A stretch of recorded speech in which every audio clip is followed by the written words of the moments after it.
Golden divine light exploded like a beam surging upward. This powerful shockwave was a result of Yuri's sword piercing the ground. His cold eyes reflected boredom and loneliness from being the strongest. Behind him stood a towering monster, asking why he came to his nest. Yuri only looked back with a cold stare. The monster further asked why he tricked their compatriots. Enraged, as the monster's attack approached Yuri, he began speaking. His divine sword was swung around, releasing countless golden slashes. The monster winced in pain from the damage Yuri inflicted. The latter then said he has no reason to tell him since he's going to die anyway. The monster groaned, looking at the figure before him. In his eyes, Yuri is a being even more monstrous than him. But deep inside, Yuri only wanted to ease his loneliness by approaching this monster. He leaped in the air, unleashing a shower of golden swords against the enemy. He boldly said that he's looking to live freely in the next life. Yuri's divine swordplay tore through the monster's body, making him scream in pain. The monster's body disintegrated into a mysterious crystal that fell into Yuri's hand. This is the magic stone of reincarnation, an SSS-grade item. Now that this is in his hands, he can finally be free. Yuri looked at it coldly, then closed his eyes as he activated its powers. Just like that, he was reincarnated in a world far into the future. He was once a normal human, reincarnated as a mage, then reincarnated as the strongest magic swordsman. And in his recent reincarnation, he has become an F-rank adventurer. This is the life he had been dreaming of, a life of freedom. As he opened his eyes while laying down on the grass, there stood in front of him his comrades. A genuine smile stretched subtly across his lips. He then stood up from the ground. As he approached them, the story of living a free life started for him. Yuri opened his eyes. He sat down in confusion of his whereabouts. He then looked at his hands. He looked confused, not knowing who he was. The system panel appeared, displaying his name and status.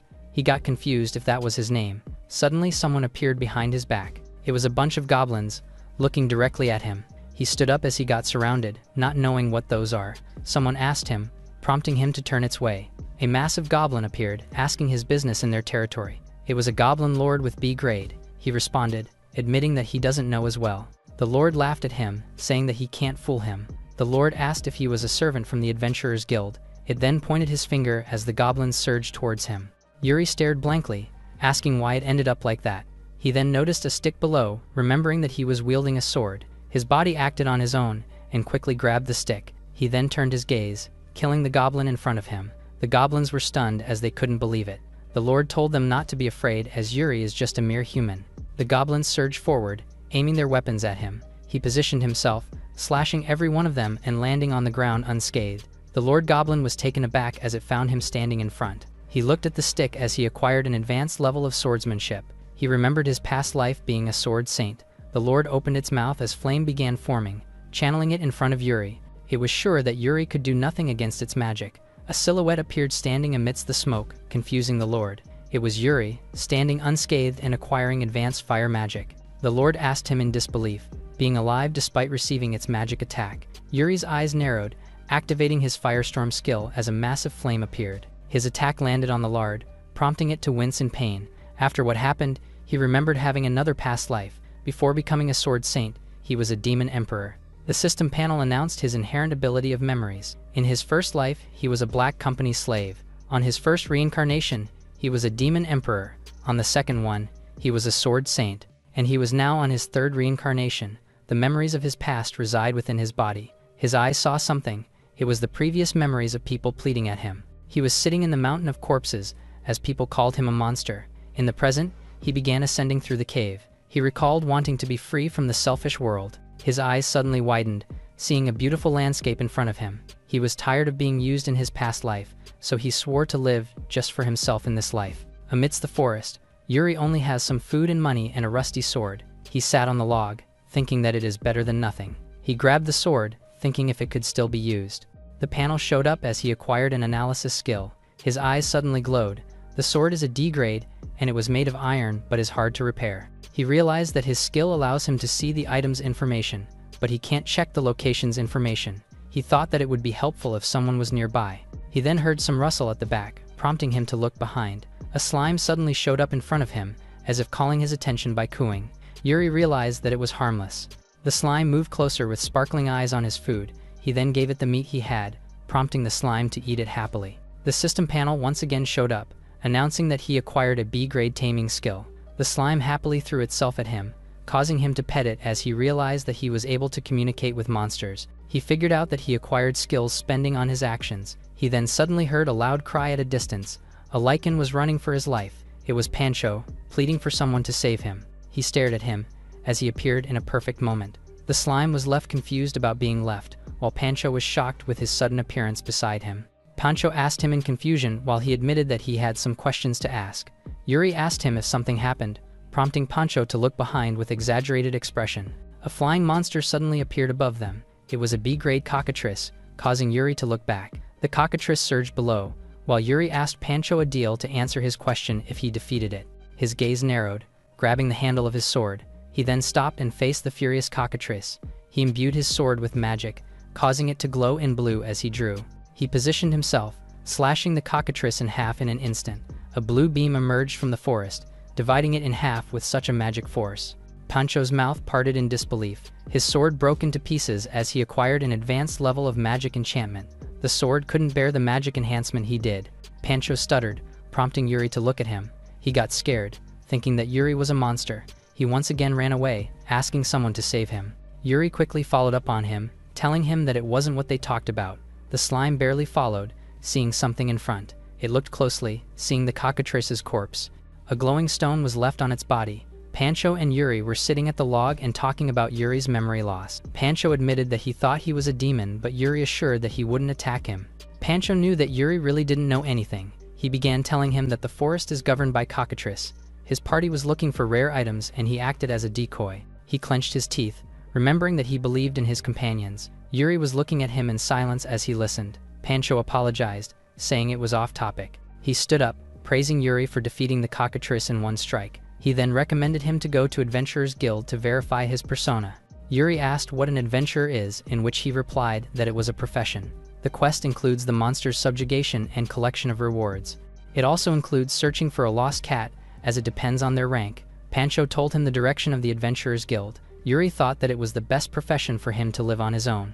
He got up and told Pancho that he was going. He realized that 20 kilometers is a bit far and it is convenient if he had something. Suddenly a shadow covered their position. Another cockatrice appeared in front of them, prompting Pancho to panic. He once again ran away, leaving Yuri behind. Yuri gazed at his sword, thinking of what he should do. The cockatrice suddenly descended in front of him. It opened its mouth, leaving him confused. It let out a soft noise as if wanting to get too close at him. It moved closer, prompting Yuri to realize that it was the slime earlier. The slime transformed into cockatrice after consuming its magic stone.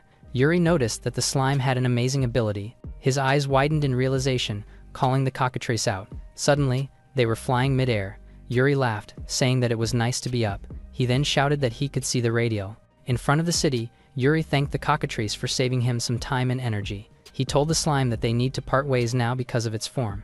He then turned his back and waved his goodbye. A glowing golden light appeared on his back, stopping him. He turned his gaze and looked back, prompting the slime to hide in his pocket. The slime happily chirped at him. He smiled as he realized that bringing it all along might be helpful. He asked the slime if it wanted to go, prompting it to smile cheerfully. He then named it Lime as they traversed towards the town. He arrived at the Adventurers Guild, telling the receptionist that he wanted to become an adventurer. The receptionist asked him for his skills and previous experiences. She told him that they now require experience because a lot wanted to become an adventurer. He thought about his past lives but realized that it's a little wrong to talk about it. Yuri told her that he has nothing special, while she replied that it could be difficult. He looked down, thinking that he should give it up. Someone suddenly caught their attention. It was an old man named Galileo. The receptionist suddenly whispered at him, prompting him to sigh. Galileo ordered her to get the thing in which she followed. He thought that their guild's dignity would fall if a newbie entered. Yuri got confused about the thing in front of him. Galileo revealed that it was a magic meter to measure someone's potential. He explained that if his potential is above 30, he will qualify for the exam. He smirked, deeming that a newbie wouldn't get a 30. Yuri called them out, asking if he could still take the examination if he broke the device. Galileo and the receptionist were stunned by his question. They both laughed while Galileo was amused by seeing someone like him. Galileo assured him that he doesn't have to worry as it can take a lot of magic. He grinned widely, reiterating that a newbie can't break it. Yuri didn't argue and started channeling his magic. His hand glowed, thinking that he doesn't have to worry. Galileo and the receptionist braced themselves as it glows brighter. Galileo's mouth parted, confused of what's happening. Yuri's magic reached 70, and it is still increasing. But Yuri didn't stop.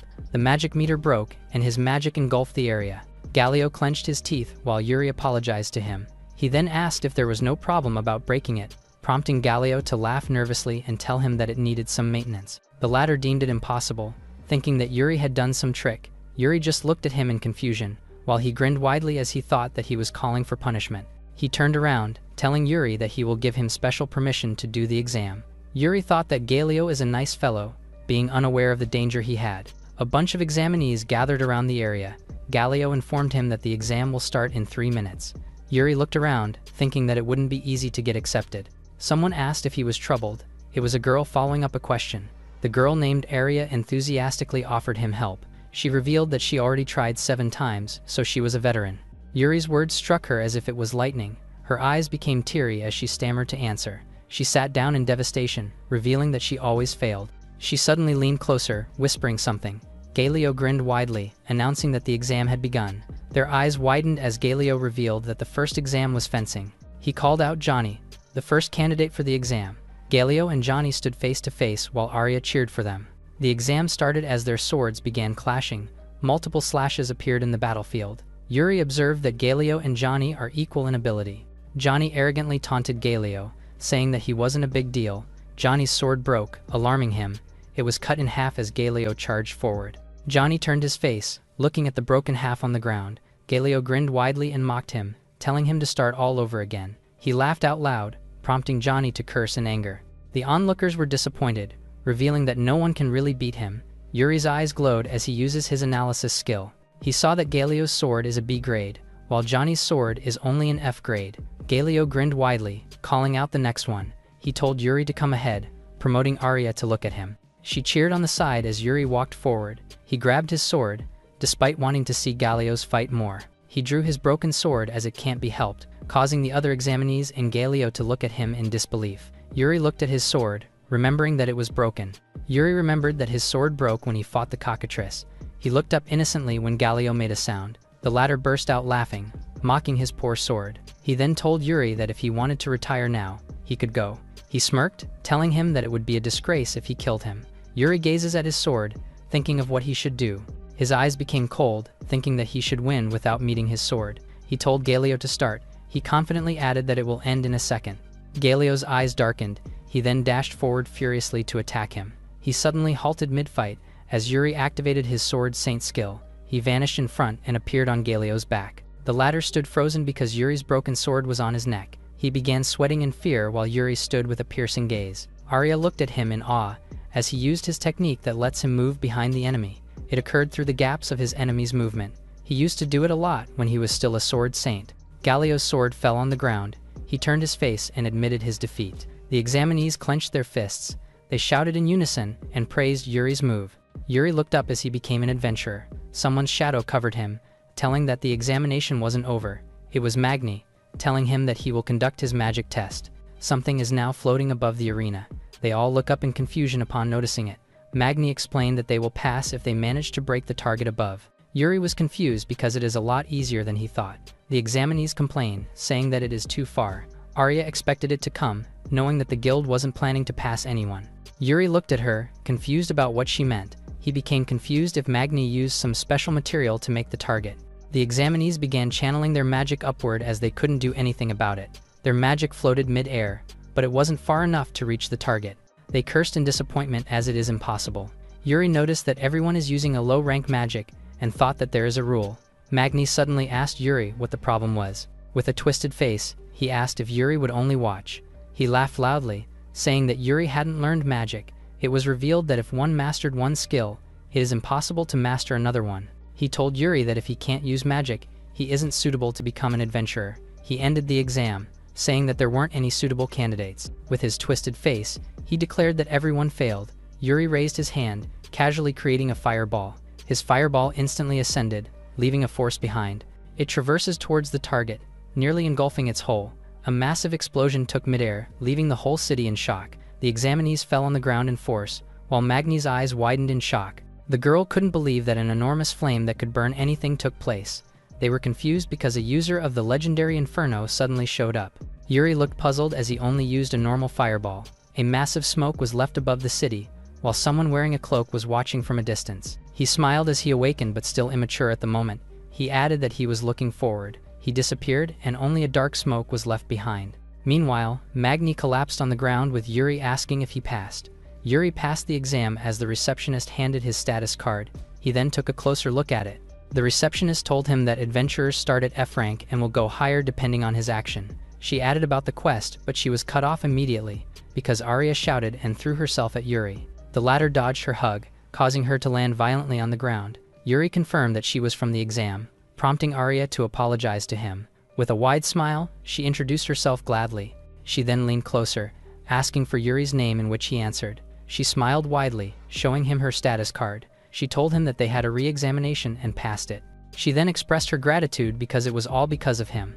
They caught the other adventurers' attention as if they were being subject to bullying. The other asked about Zack's thinking, prompting him to answer that Yuri was a disgusting guy. At the city, Yuri stretches his arm after waking up. He looked outside the window, thinking about how long he had slept peacefully. In his previous life, he was always fighting, and yesterday, a lot of things happened.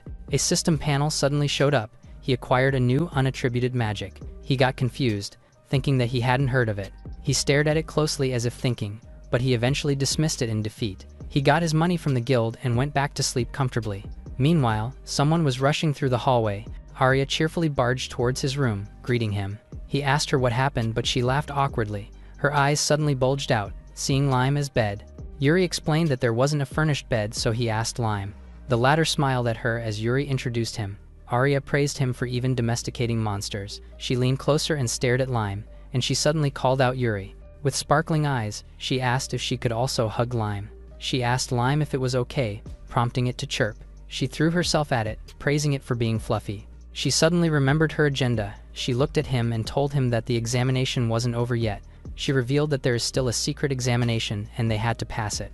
Yuri looked down, thinking that he shouldn't be fired. He then invited her to go for the secret exam as she pulled something. She proudly told him that she accepted a popular quest and asked him to go. But Yuri refused with a cold heart. She held his feet, begging to go together, but he wanted to act alone. He looked at her and said that he appreciated it, prompting Arya to call him out in devastation. He walked towards the door, leaving the poor girl. He then looked back, asking how to accept a quest and if she was fine by herself. Arya told him that she was worried about him being alone, but he didn't mind. She got up, admitting that she's not okay with anyone else. She revealed that after seeing his performance, she wanted to become like him. She moved closer, telling him that she wanted to learn more about his power. Yuri realized that Arya is right and it is better to act with her. He sighed in defeat and accepted her invitation. His eyes suddenly widened. He turned his back and told her to wait outside. After ensuring that she went outside, he instantly opened the window. He looked at the capital as if observing something. He then pointed out his finger. With eyes half closed, he activated his sniper fireball. A piercing beam of fire traverses midair, hitting the clock tower from a distance. The assassin's eyes widened as it descended towards them. The surroundings glowed as it hit them. The lens of the binocular instantly broke. The other one told his comrades to retreat and informed Zack about it.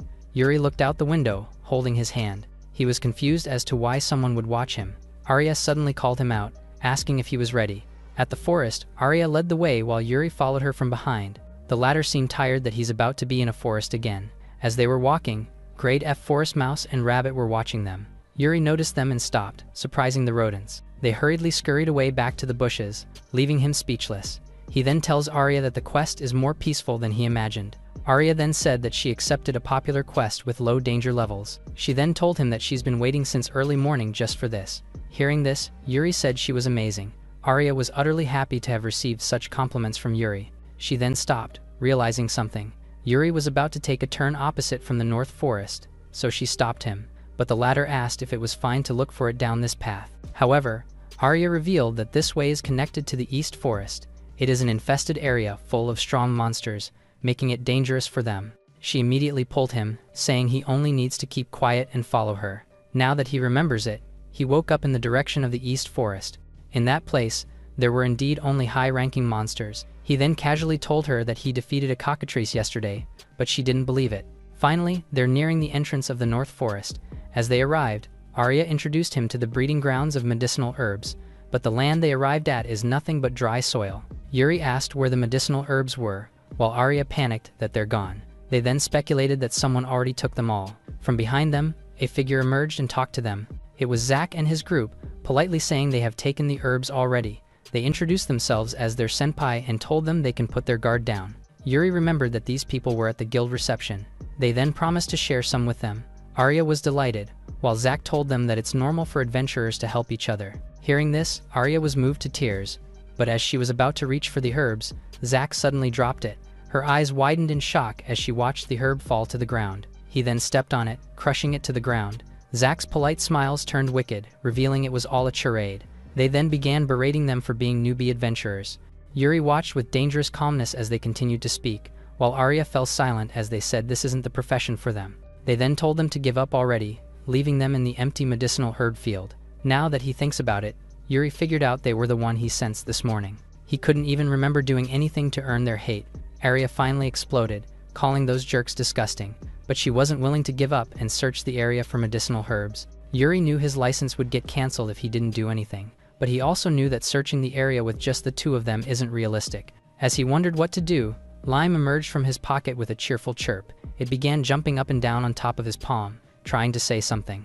His message was communicated directly into Yuri, making him realize what he was trying to say. He stared at the slime, while the latter stared back at him. He lowered Lime as he looked up, preparing to gain momentum. He then threw him up high in the air as he let out a cheerful chirp. Suddenly, the slime began expanding his body, almost covering the whole area. From his big body, countless little versions of Lime began emerging. They ran all around the place in search of medicinal herbs, surprising Arya. She wondered what was going on after seeing so many limes.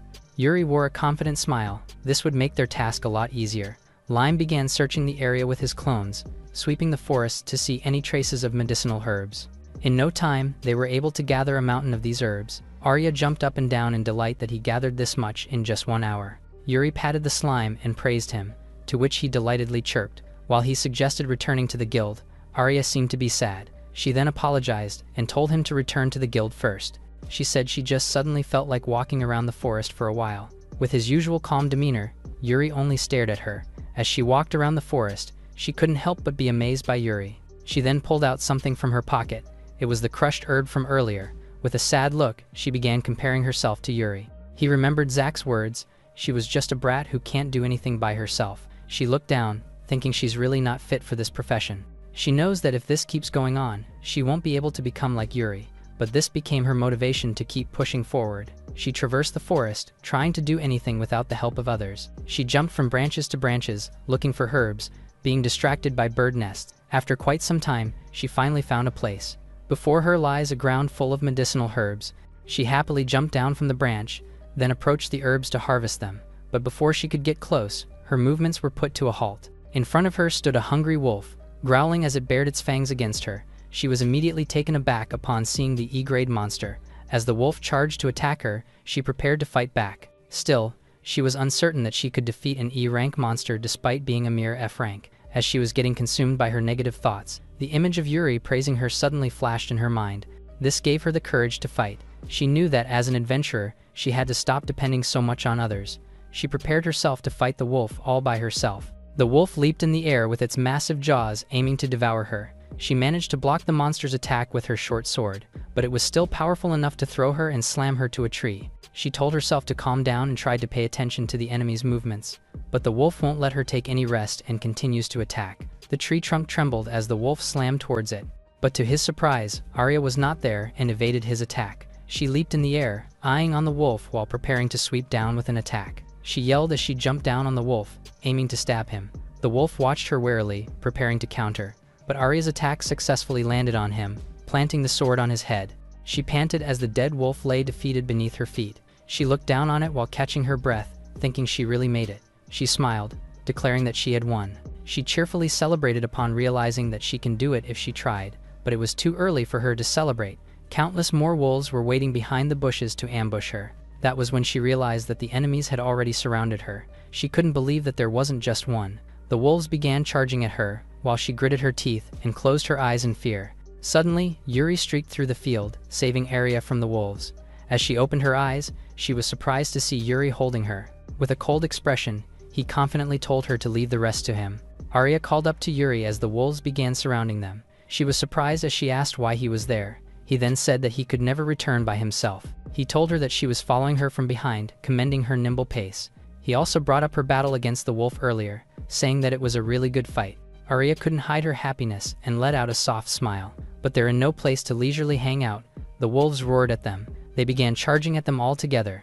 Unimpressed, Yuri only looked at the mobs with cold eyes. He remembered acquiring water magic when he drank water last night. He began releasing his mana, aiming to try using his newly acquired magic. From his hands flowed forth the elemental magic of water. A simple water emission became a massive water tornado. The wolves immediately backed off upon seeing the magic unleashed by Yuri. They were hesitating to approach him as they growled. However, Yuri knew that all he could do with that magic was to buy time. As soon as he stopped using it, the wolves began charging at him again. With this, he decided he would finish it with the method he's most familiar with. With minimal movements, he unleashed sharp sword energies and mutilated the wolves. Even a high-level water magic was effortless for him, evidenced by his cold expression. His sword was enveloped in icy spikes, enhancing his attack power. The wolves began rushing towards him, but Yuri wasn't intimidated at the very least. As he planted his sword to the ground, thick layers of ice spikes bursted forth. In no time, all the wolves trying to attack him were impaled by ice. Arya looked at him with utter amazement. However, she knew that this wouldn't be enough. Even with that, there are still a lot of them for him to deal with. Though he can kill them easily, more of them were lying in wait to attack him. She then called out to Yuri, to which the latter turned to him. She then revealed that the wolves follow the orders of the Alpha. She added that the Alpha has to be somewhere within this forest. Yuri figured out that he only needed to defeat their leader. Suddenly, he received a telepathic message from Lime. He replied and asked him what was going on. As he closed his eyes, he saw the Alpha Wolf from the vision shared by Lime. The slime went a bit closer towards it for Yuri to see. Finally, Yuri was able to figure out that this silver Alpha Wolf is a grade C monster. Sharing his pet's vision, he was surprised. He then smiled and commended Lime for a great job. The latter chirped cheerfully in response to his praise. With this, Yuri decided to stop dealing with the small mobs. He streaked through the forest, taking out each wolf one attack at a time. He then compressed fire energy from his fingertips and activated his sniper fireball, unleashing a thin beam of fiery energy towards the direction of the Alpha. The fiery energy had to go through multiple obstacles, then finally approached the Alpha Wolf. But the Alpha Wolf noticed the incoming attack as he turned, allowing him to evade just in time as the attack exploded at his previous position. It then growled as it watched the settling smoke. Yuri figured out that it won't be easy to deal with the Alpha with so many obstacles. Taking that into consideration, he thought of a solution. He began condensing a fiery orb at his palm. If there are a lot of obstacles, he only needs to take them all out in one go. Arya watched the overwhelming power of his attack and asked what he was planning. Yuri didn't respond and instead ordered Lime to get away from that place. The latter wasted no time and immediately followed his orders. What Yuri had unleashed is a high level of fire magic, the overwhelmingly incinerating firestorm. Everything along its path of destruction was reduced to nothing but ashes. Even the Alpha Wolf was alarmed, knowing it could never dodge. A huge explosion ensued, disturbing a significant part of the forest. As the smoke settled down, the ashes of the Alpha Wolf began disintegrating into the air. Its charred remains then fell to the ground, lifeless. Watching this, Arya was utterly surprised as she tried to comprehend what happened. After all, countless trees lying along the path were scorched all at once. Yuri said he only used normal fire magic, but Arya knew it was never normal at all.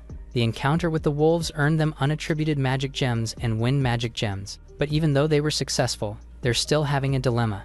Their gains were so much that they couldn't carry them all at once. Yuri thought it would be nice if there was some magic that let them carry all at once.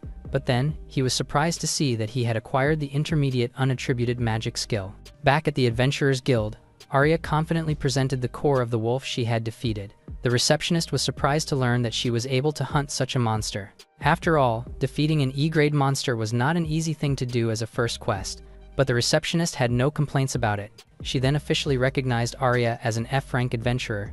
Delighting her, she jumped up and down in happiness while Yuri commended her. Now then, the receptionist turned to Yuri for evaluation. Seeing that he's holding nothing, she assumed he was empty-handed. But to her surprise, Yuri began activating a magic spell. Out of a magic circle then came heaps of the medicinal herbs. The receptionist was utterly surprised upon seeing this. She shrieked, wondering how on earth did he carry back such an amount. It was all thanks to his spatial magic that allowed him to freely control the space. He remembered that whenever he acquired other skills, there was always a trigger for it. But now, he doesn't remember anything special to activate his spatial magic. The Adventurer Guild personnel began checking his medicinal herbs. They even saw the gems he gained from killing the wolves. The inspector was stunned upon seeing it, shocked after recognizing that it was a wind magic gem. They wondered why there was such an elemental magic gem there, and when they realized what this implies, they were even more shocked. Yuri casually confirmed that he killed that silver wolf, asking if there was a problem. The guild personnel could only stare at each other, speechless. They then rushed to the back and politely asked him to wait a moment. Arya assured him that he will definitely become an adventurer, to which Yuri's lacking common sense of the world could only hope so. After quite some time of waiting, Arya was already getting bored. Suddenly, their attention was caught when they finally heard them coming. The guild personnel then apologized for taking too long, saying they will make an exception for him. But even after hearing that he will ascend to B rank, Yuri wasn't that impressed. This commotion began drawing the attention of the crowd, admiring the news. However, Yuri firmly refused to get promoted. He then asked them to let him remain as an F-rank adventurer like he is now. This shocked everyone more than the materials he brought did. Their confused shriek then echoed all throughout the Adventurers Guild building. Arya asked if it was really okay to let go of such a chance for promotion. But Yuri couldn't care less. It seemed to be a pain for him. After all, high ranking is equal to more annoying things along the way. Arya was about to speak and convince him, but her words were cut off. She could only watch the back of the man who declared he just wanted to live freely. From then on, he would count on her as an F-rank adventurer comrade. Arya could only be amazed by his words. She added that he always has self-confidence and cares about whatever he does. With his usual cold eyes, he looked at Arya, who began to compare herself to him in a degrading manner. But then, he told her that she possesses things that he does not have. He reflected that if he was alone, he couldn't have cleared the secret exam. Though his eyes and expression were cold and nonchalant, the warmth of his praises was enough to move Arya. With the mood finally lightened up, the two began walking on their way. Little did they know, a figure was secretly watching them from behind. It was Zack, looking at Yuri with utmost contempt. He then turned to another mysterious figure and asked him if he could kill him. The assassin spoke confidently, telling him to leave it to him. While they were walking, Arya stretched her body. Yuri noticed it and asked if she was tired, to which she confirmed. He told her to not push herself and get some rest, to which she agreed. She also asked him to get some rest since it isn't good to stay up too late. She then went on her way, happily thanking him for their hunt together. Now that she's gone, Yuri wonders what he should do. The growling of his stomach made him remember that he hasn't eaten anything yet. With this, he decided to eat out at the adventurer's bar. As he entered, Yuri was welcomed by a familiar person. It was Pancho, shocked to see him as he asked what he was doing there. He recalled that he was the one from the forest in the east earlier. He recalled his name was Pancho, to which Pancho angrily corrected him. It turns out that the latter had already quit from being an adventurer. He was afraid of dying, and he couldn't find a reason to continue after being abandoned. So instead of risking his life out there, he plans to start a new life as a cook. He then served the dish to Yuri after preparing it. It was Pancho's specialty, the spaghetti nero. It is a special pasta dish made with plenty of fresh seafood. Taking a bite of his dish was the first time Yuri's face lightened up like that. Pancho was happy to hear the latter's praise for his cooking. As Yuri continued digging into the food, Pancho mentioned that Yuri was really a famous adventurer. His feats like breaking the ability meter and beating an examiner were the hottest topics. However, Pancho warned him to be wary of catching Zack's attention. Hearing his name, Yuri remembered that it was that jerk from before. When he asked if Pancho was acquainted with him, he only went silent. It turns out that Zack was none other than the one who abandoned him. He's a selfish person who has no qualms about the method as long as it benefits him. It was even rumored that he's recently hiring assassins to hunt down rookies. Yuri then asked if what he meant by assassins were guys like this one. Suddenly, the clown assassin emerged out of nowhere and charged against Yuri. He was able to dodge as the assassin hit the table. The clown assassin then threatened to stab him to death. But Yuri was never impressed, nor intimidated at all. Pancho wondered why such an assassin joker was there. The assassin continued going after Yuri, who stood nonchalantly. He effortlessly blocked the attack while contemplating the situation. However, his sword broke after making contact with the enemy's weapon. The assassin wasn't willing to give him a chance to breathe and unleashed simultaneous attacks, but none of it landed. Yuri was effortlessly evading everything. Seeing that he kept on running, the assassin thought Yuri was weaker than him, but in reality, the latter was just hesitant to use his magic since it would destroy the place. He knew he needed something he could use as a substitute for his sword. The assassin went after him, his weapon almost about to hit him. Yuri looked back and saw alcoholic beverages from behind. As he evaded, the assassin's attack landed on the alcohol shelf. Yuri immediately picked up a bottle that was tossed in the air. The assassin looked back, surprised. Yuri borrowed the bottle as a weapon and enhanced it with magic. By using impact diffusion on it, the mere alcohol bottle became a formidable blunt weapon. The assassin didn't know what on earth hit him. He only found himself laying defeated on the floor as Yuri approached him. The latter threw the bottle and picked up his broken sword. Looking at it, he realized he really should buy a new weapon. He then asked Pancho, who was still surprised, if there were any good weapon shops around. but Pancho was still grieving that his store got thrashed all over. Meanwhile, Zach can be seen hiding behind the walls outside the store. He gritted his teeth in frustration that Yuri didn't die. He walked out of that place in a grim mood. After a day, Yuri decided to check out the weapons store so he could buy a new weapon. Apparently, Whitebeard's weapon shop is a famous shop, according to Pancho. As he entered, he saw a girl arguing with the owner of the shop. The blacksmith angrily retorted that the girl has no right to question his craft. But the frustrated lady was angry that the weapon she brought was easily destroyed. This girl is Rika, and she's not going back until she gets a proper answer. Meanwhile, Yuri feels like he's getting caught up in something troublesome again. Rika continued to argue with the blacksmith regarding her broken weapon. She said that he at least has to provide her with a decent weapon as compensation. The dwarf blacksmith, Yugo, argued back that she can never buy a decent weapon in this town right now. While they continued to argue, Yuri stepped closer to have a peek. Activating his skill, he saw the real problem with Rika's weapon. He then stepped in, saying it's not the blacksmith's skill, but the poor materials used. The blacksmith was happy that someone finally recognized the situation.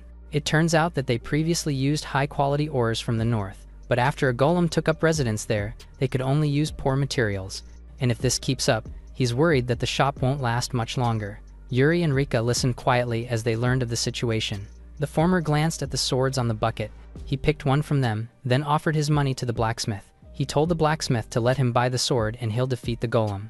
Both the blacksmith and Rika were surprised to hear that he'll defeat the golem with a sword, but it was no problem for Yuri, who believes it's all about how you use the weapon. He asked the blacksmith to use the ore of the golem to make him a new sword. As he went out, Rika stopped him from his tracks. She then introduced herself and asked if she could see his license. Yuri thought it was no big deal and immediately agreed. He then whipped out his F-rank license, surprising Rika. She began scolding him for being reckless. As an F-rank, most of their quests are about gathering herbs or digging potatoes. Yuri argued that even if he dies, Rika has nothing to do with it.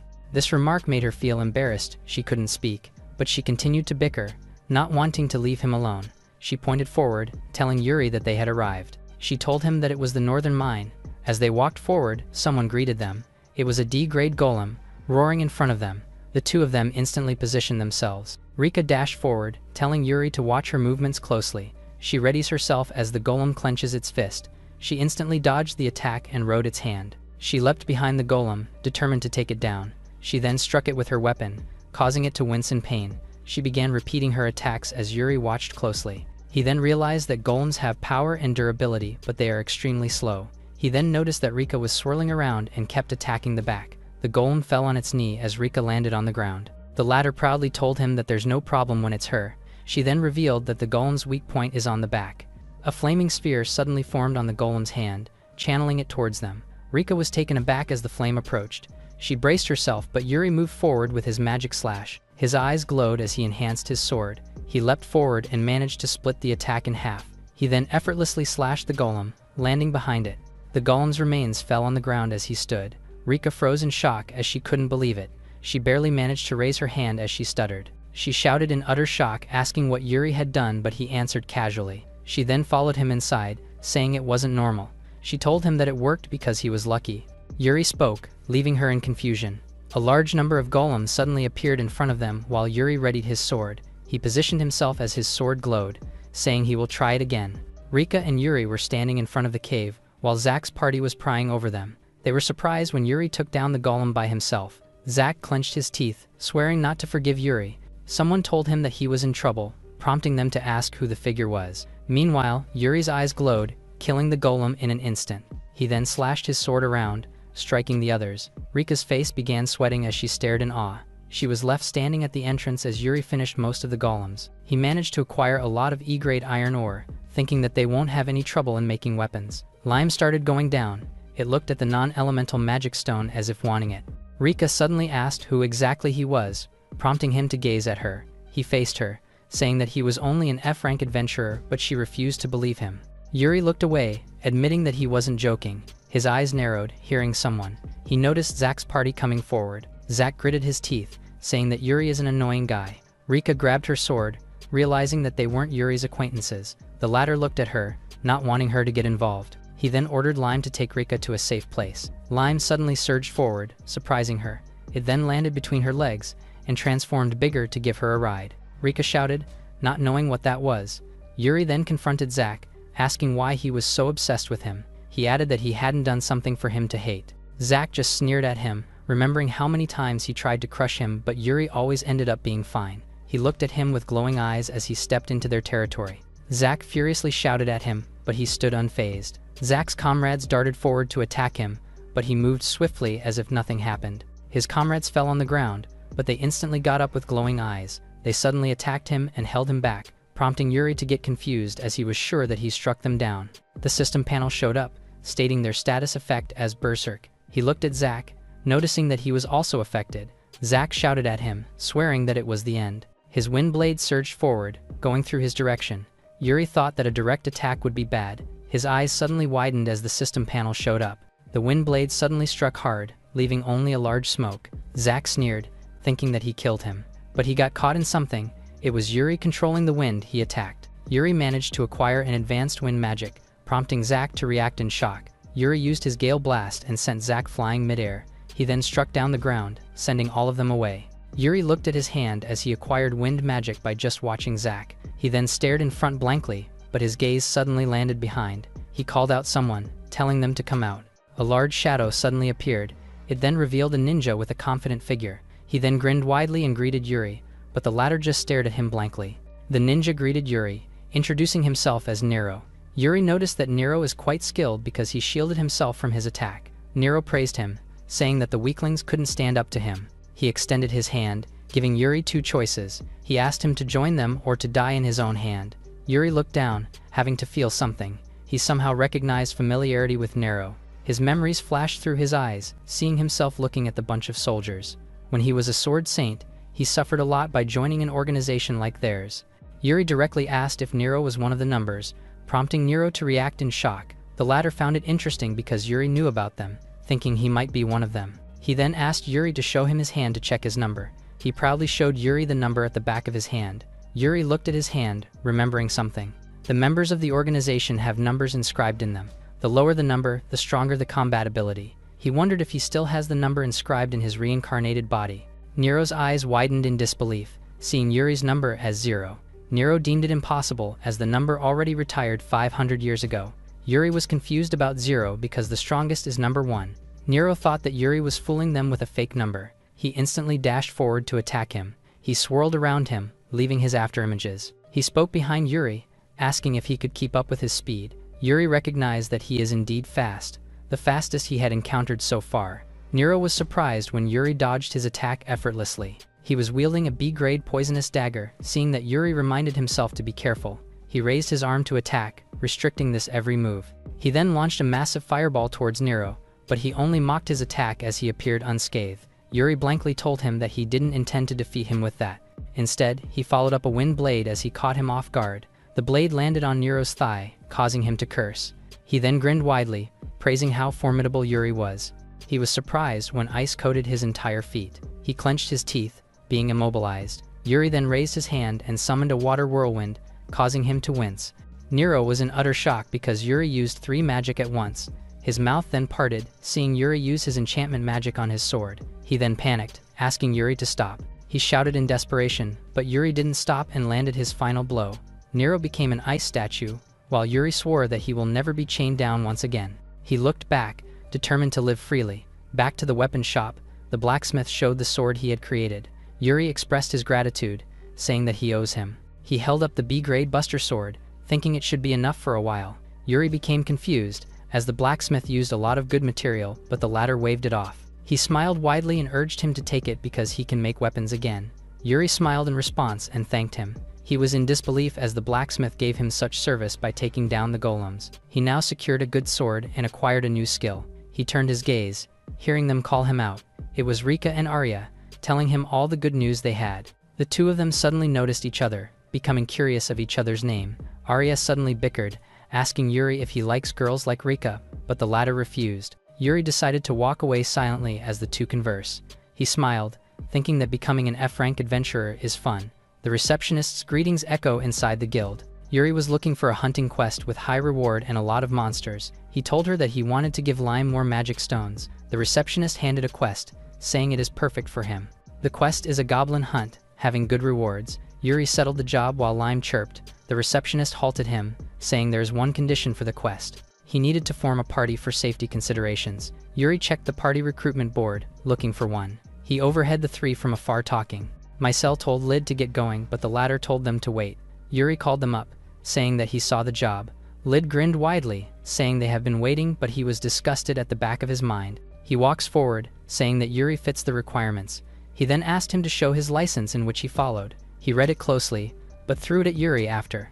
Being furious, he told him to get lost because he is an F rank. The three of them walked away to do it themselves. Yuri was confused if he did something to offend them, finding it difficult to form a party. He then looked down, thinking of what to do. Someone called him out and caught his attention. It was Rika, asking what he was doing. The two of them walked on the streets, while Rika found it unfortunate for Yuri. The latter told her that she saved him, and Rika told him the same.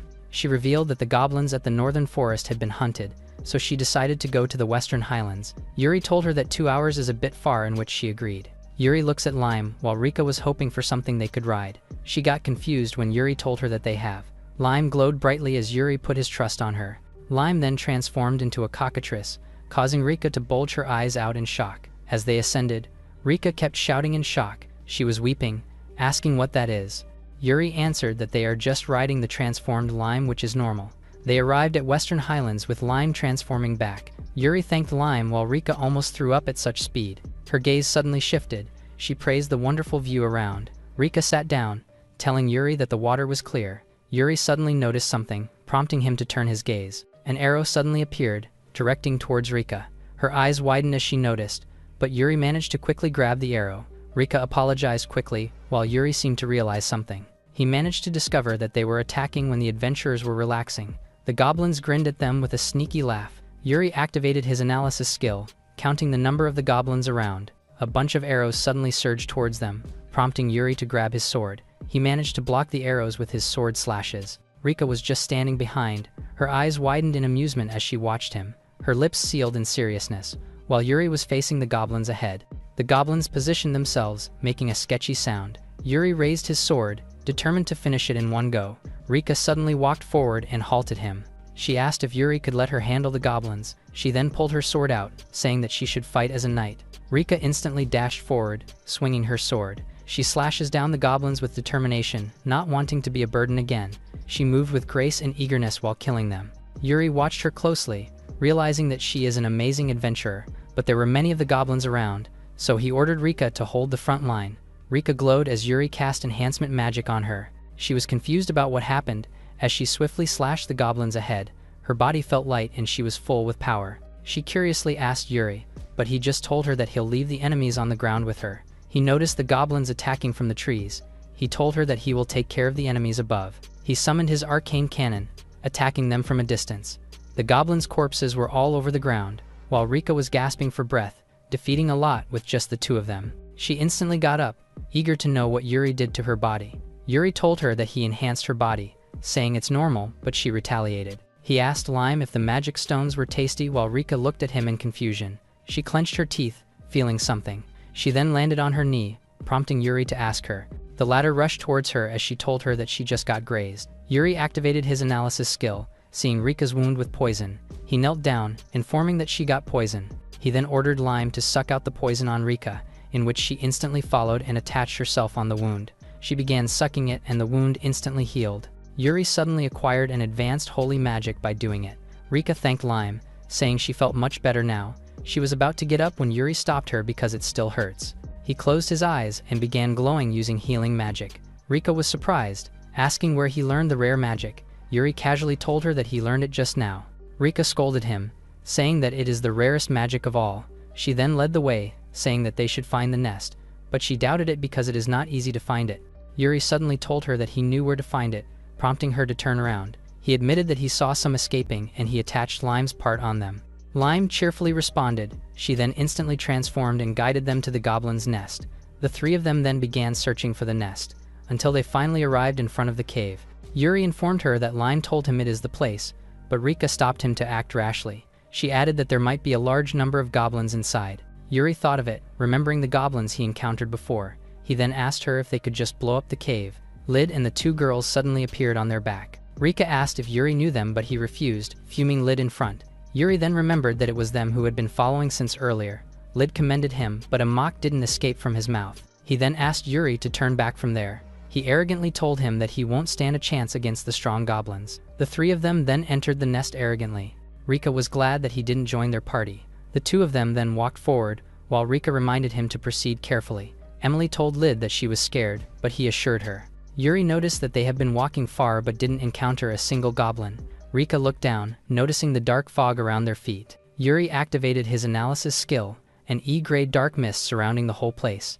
Yuri deduces that it must be the enemy's magic, while Lid's party haven't recognized it yet. He knew that there were more of them than before, and they were preparing a surprise attack. Yuri turned around, and the goblins began emerging from the dark. The two of them quickly reacted and slashed them. Rika assures Yuri that they are just goblins. Yuri noticed that their attacks are uncoordinated and only relying on numbers. The goblins started moving forward, making Yuri feel something strange. Meanwhile, Lid arrogantly told the ladies that it is a piece of cake. He suddenly stopped when a towering figure covered him. They were blue monsters, looking down on him. Lid arrogantly asked if they were goblins too. He then raised his sword and started attacking them, but his sword snapped into two when it hit the enemy. He was surprised as the monster grabbed his head. The monster landed his knee on his face without mercy, sending him flying mid-air. He then landed on the ground, having a dislocated face. Lid started crawling to the ground, asking for help. He ran for his life, leaving the two ladies behind. The monster suddenly grabbed Emily and Micah's neck. Its eyes glow menacingly while looking at them. It suddenly opened its mouth, prompting the two to ask for help. The monster's head was sent flying all of a sudden, while Yuri landed on the ground as if nothing happened. The monster's body landed on the ground, setting the two ladies free. Yuri turned his gaze and asked if they were okay, prompting the two to blush and answer in surprise. Yuri ordered Rika to take care of them, in which she instantly followed. The D-grade goblins suddenly surged forward as they went berserk. He recalled that the goblins they fought weren't that big before. He then raised his hand as green lightning crackled. He summoned his intermediate wind magic, sending the goblins flying. The three of them landed lifelessly on the ground. The B-grade goblin shaman suddenly appeared, saying that Yuri is quite capable. Yuri became confused because he was able to talk, thinking he was the boss.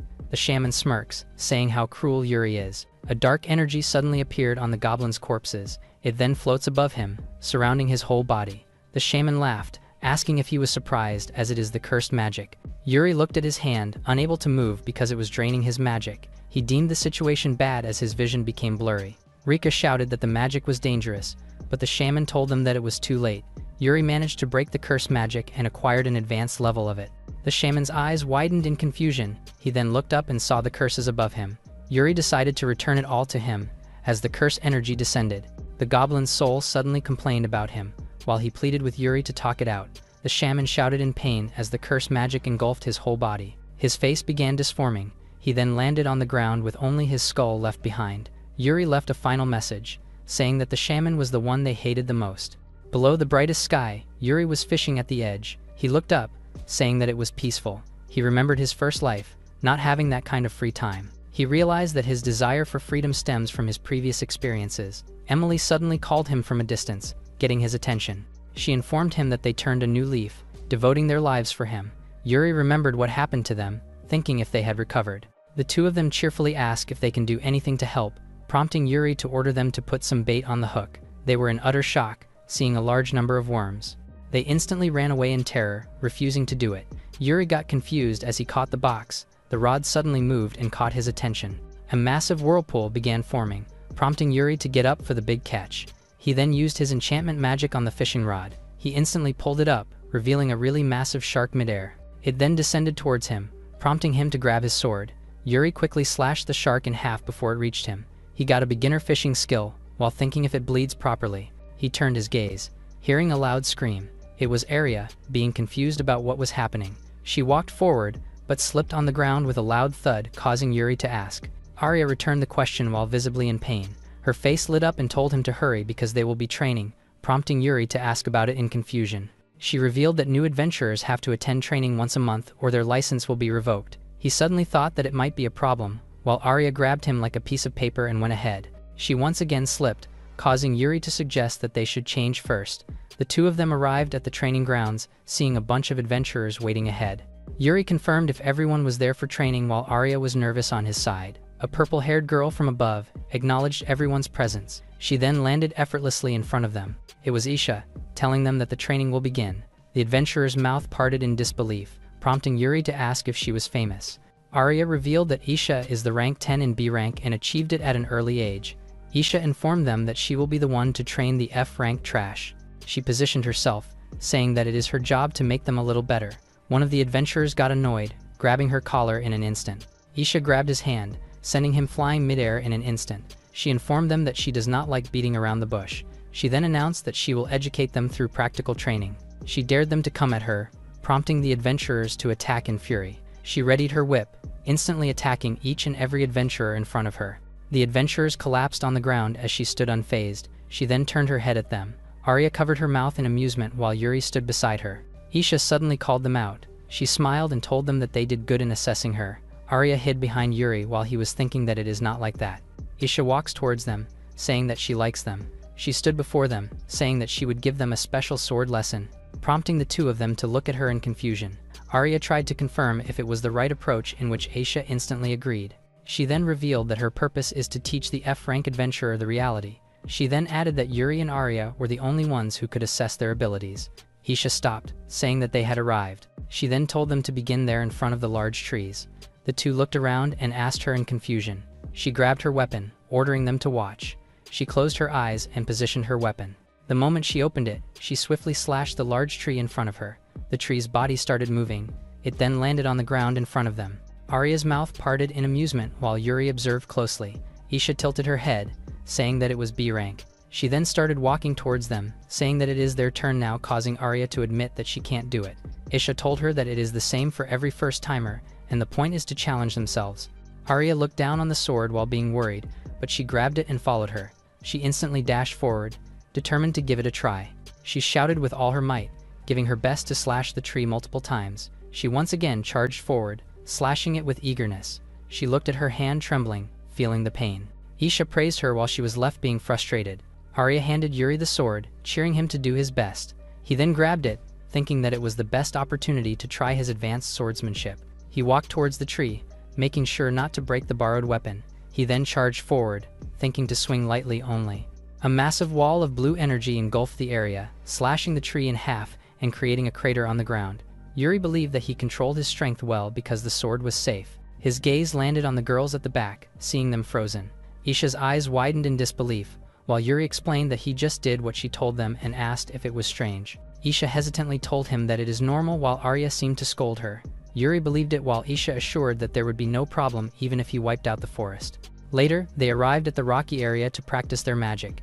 Isha suddenly pointed at Yuri, asking if he was taught magic before, in which he denied. She smiled faintly, happily announcing that Yuri is a beginner in magic. Being delightful, she proceeded to show them another example. Her sword began burning. She then swiftly dashed forward and used her advanced infernal spear. A massive fire explosion suddenly took place, sending rocks from all over the place.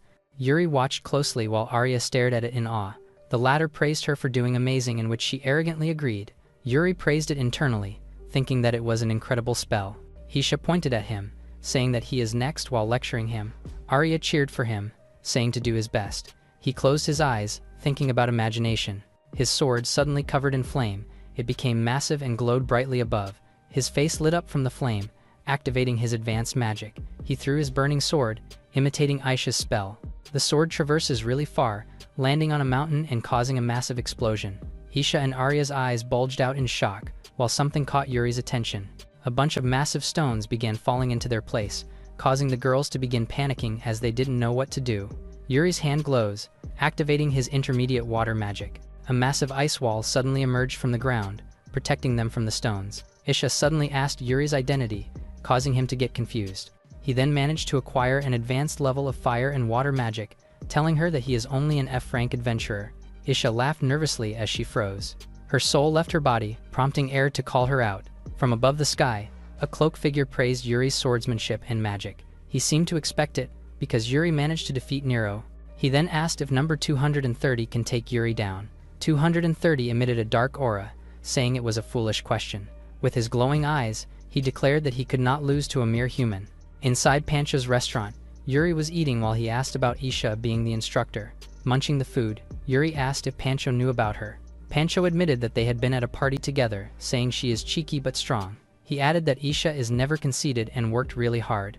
Pancho laughed while someone was looking outside his store. someone entered, cutting him off. A red-haired guy asked if Yuri was there. Yuri turned his face in confusion. The customers began murmuring, asking why he is here. Yuri introduced himself, asking if he needed something while Pancho scolded him. Pancho introduced Roger, informing Yuri that he is an A-rank adventurer. Roger sat down beside Yuri while Pancho greeted him. He looked at him, believing what Isha had said. He admitted that Yuri is quite a fearless man. He pointed his finger, asking Yuri a favor. He asked Yuri if he wanted to join an A-rank quest to subjugate the evil dragon. Pancho reacted in exaggeration, while Yuri was confused about the evil dragon. Pancho asked Roger to stop joking around because Yuri is still an F rank. Roger turned his gaze, saying that he is serious. He admitted that Yuri possessed a power equivalent to A rank. They once heard of Yuri declining being a B rank, but it is too much to be called an A rank. Yuri suddenly asked Roger what kind of dragon is the evil one. Roger revealed that it was a terrifying dragon, capable of destroying the whole nation. He added that it suddenly appeared in the Western Highlands, thus giving them a quest. He wanted to know what Yuri was thinking, then asked if he would lend his strength to them. Suddenly, someone showed up and opposed Roger's offer.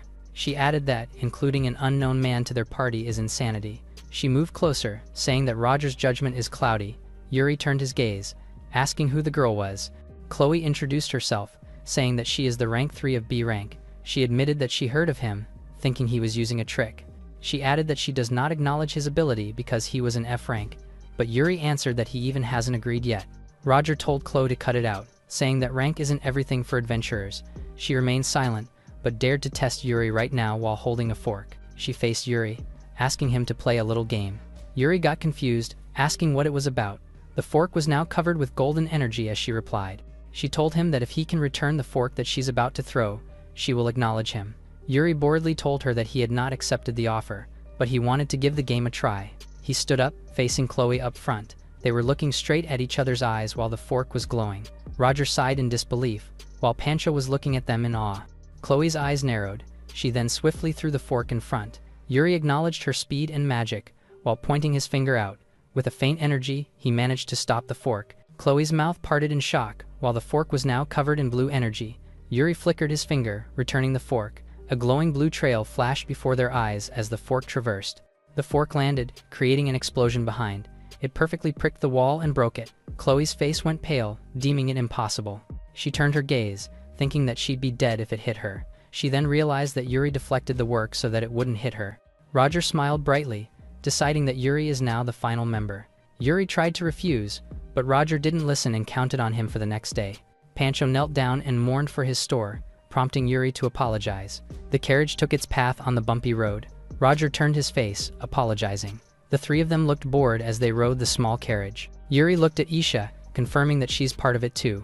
Isha smiles and confirms it, saying she will show the difference between a junior and senior. Chloe interferes, saying that supporting an F rank fits the 10th rank. The two girls bicker, leaving Yuri in the middle of chaos. Yuri felt out of place because he was with an A rank and 2 B rank. Roger suddenly asked Yuri if he was using a slime. The latter confirms and introduces Lime as his companion. Roger praised his rare skill, while Chloe opposed and mocked Yuri. Lime suddenly jumped on her shoulder, making her surprised. She instantly got mad and stopped Lime, but Yuri told her that Lime has taken a liking to her. Yuri suddenly noticed something. He then told everyone to get off the carriage immediately. A massive explosion suddenly took place, ruining the entire carriage. They managed to dodge the attack, thinking it was the evil dragon. A group of wyverns suddenly showed up in the sky, but these are just regular dragons. Yuri was confused as its status states tamed, thinking someone is controlling it. Roger ordered the party as they moved separate ways. Yuri told Chloe that it's best to distract the wyvern while she finishes them off, but she refused to listen. She admitted that she had not acknowledged him, prompting Yuri to gaze at her. Her hand glows brightly, saying that she's more than enough on her own. Blue tendrils suddenly surged towards the wyvern, causing them to attack furiously. But Chloe flickered her finger, saying that they won't be able to escape. The blue tendrils shine above, attacking each wyvern precisely. The dragon's corpses landed in front of them, prompting her to smile and take it easy while Yuri realized that he didn't need to step in. Isha informed them that another is coming. It was a B-rank meteor wyvern, looming before them. Yuri's eyes glowed, seeing that it is tamed too. Isha's sword glowed in flame, determined to finish it while Chloe summoned a bow and arrow. Their contrasting attacks traversed midair, aiming at the meteor wyvern. The dragon opened its mouth, with a massive fireball instantly swallowing their attacks. Isha and Chloe's eyes widened in disbelief, while Yuri's eyes narrowed as he called out Lime. The latter got bigger and swallowed the massive fireball. She then closed her eyes as if she was eating something tasty. The girls' mouths parted in shock, witnessing such a thing. Roger suddenly stepped on Lime. He then leapt above with his massive shield. His eyes glowed in green as he sneered. He then attacked the wyvern with his Iron Destroyer shield. He called on Yuri, prompting the latter to prepare himself. Yuri's body glowed as he used his enchantment magic, while his sword received a massive buff. He then slashed the wyvern without hesitation and landed on the ground effortlessly. The wyvern's body fell on the ground behind him. Yuri praised Lime for doing well, leaving the two girls confused. Isha told him that it's not bad, while Chloe said that it's just luck, convincing themselves. Roger checked the horse, saying that it got injured. Isha said that they needed to reach the Western Highlands before sunset, but walking would take time. Yuri thought about Lime carrying them, but they might exceed the limit. He then knelt beside Roger, saying to leave it to him. As the group watched, his hands glowed by using his holy magic. The horse glowed brightly, receiving healing magic. Isha and Chloe's mouths parted in shock, while Roger observed closely.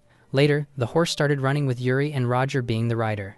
Chloe and Isha still couldn't believe that Yuri possessed the legendary magic. Isha realized that it became faster now. Yuri admitted that while healing the wound, he also used an enchantment magic. A blinding light was ahead of them.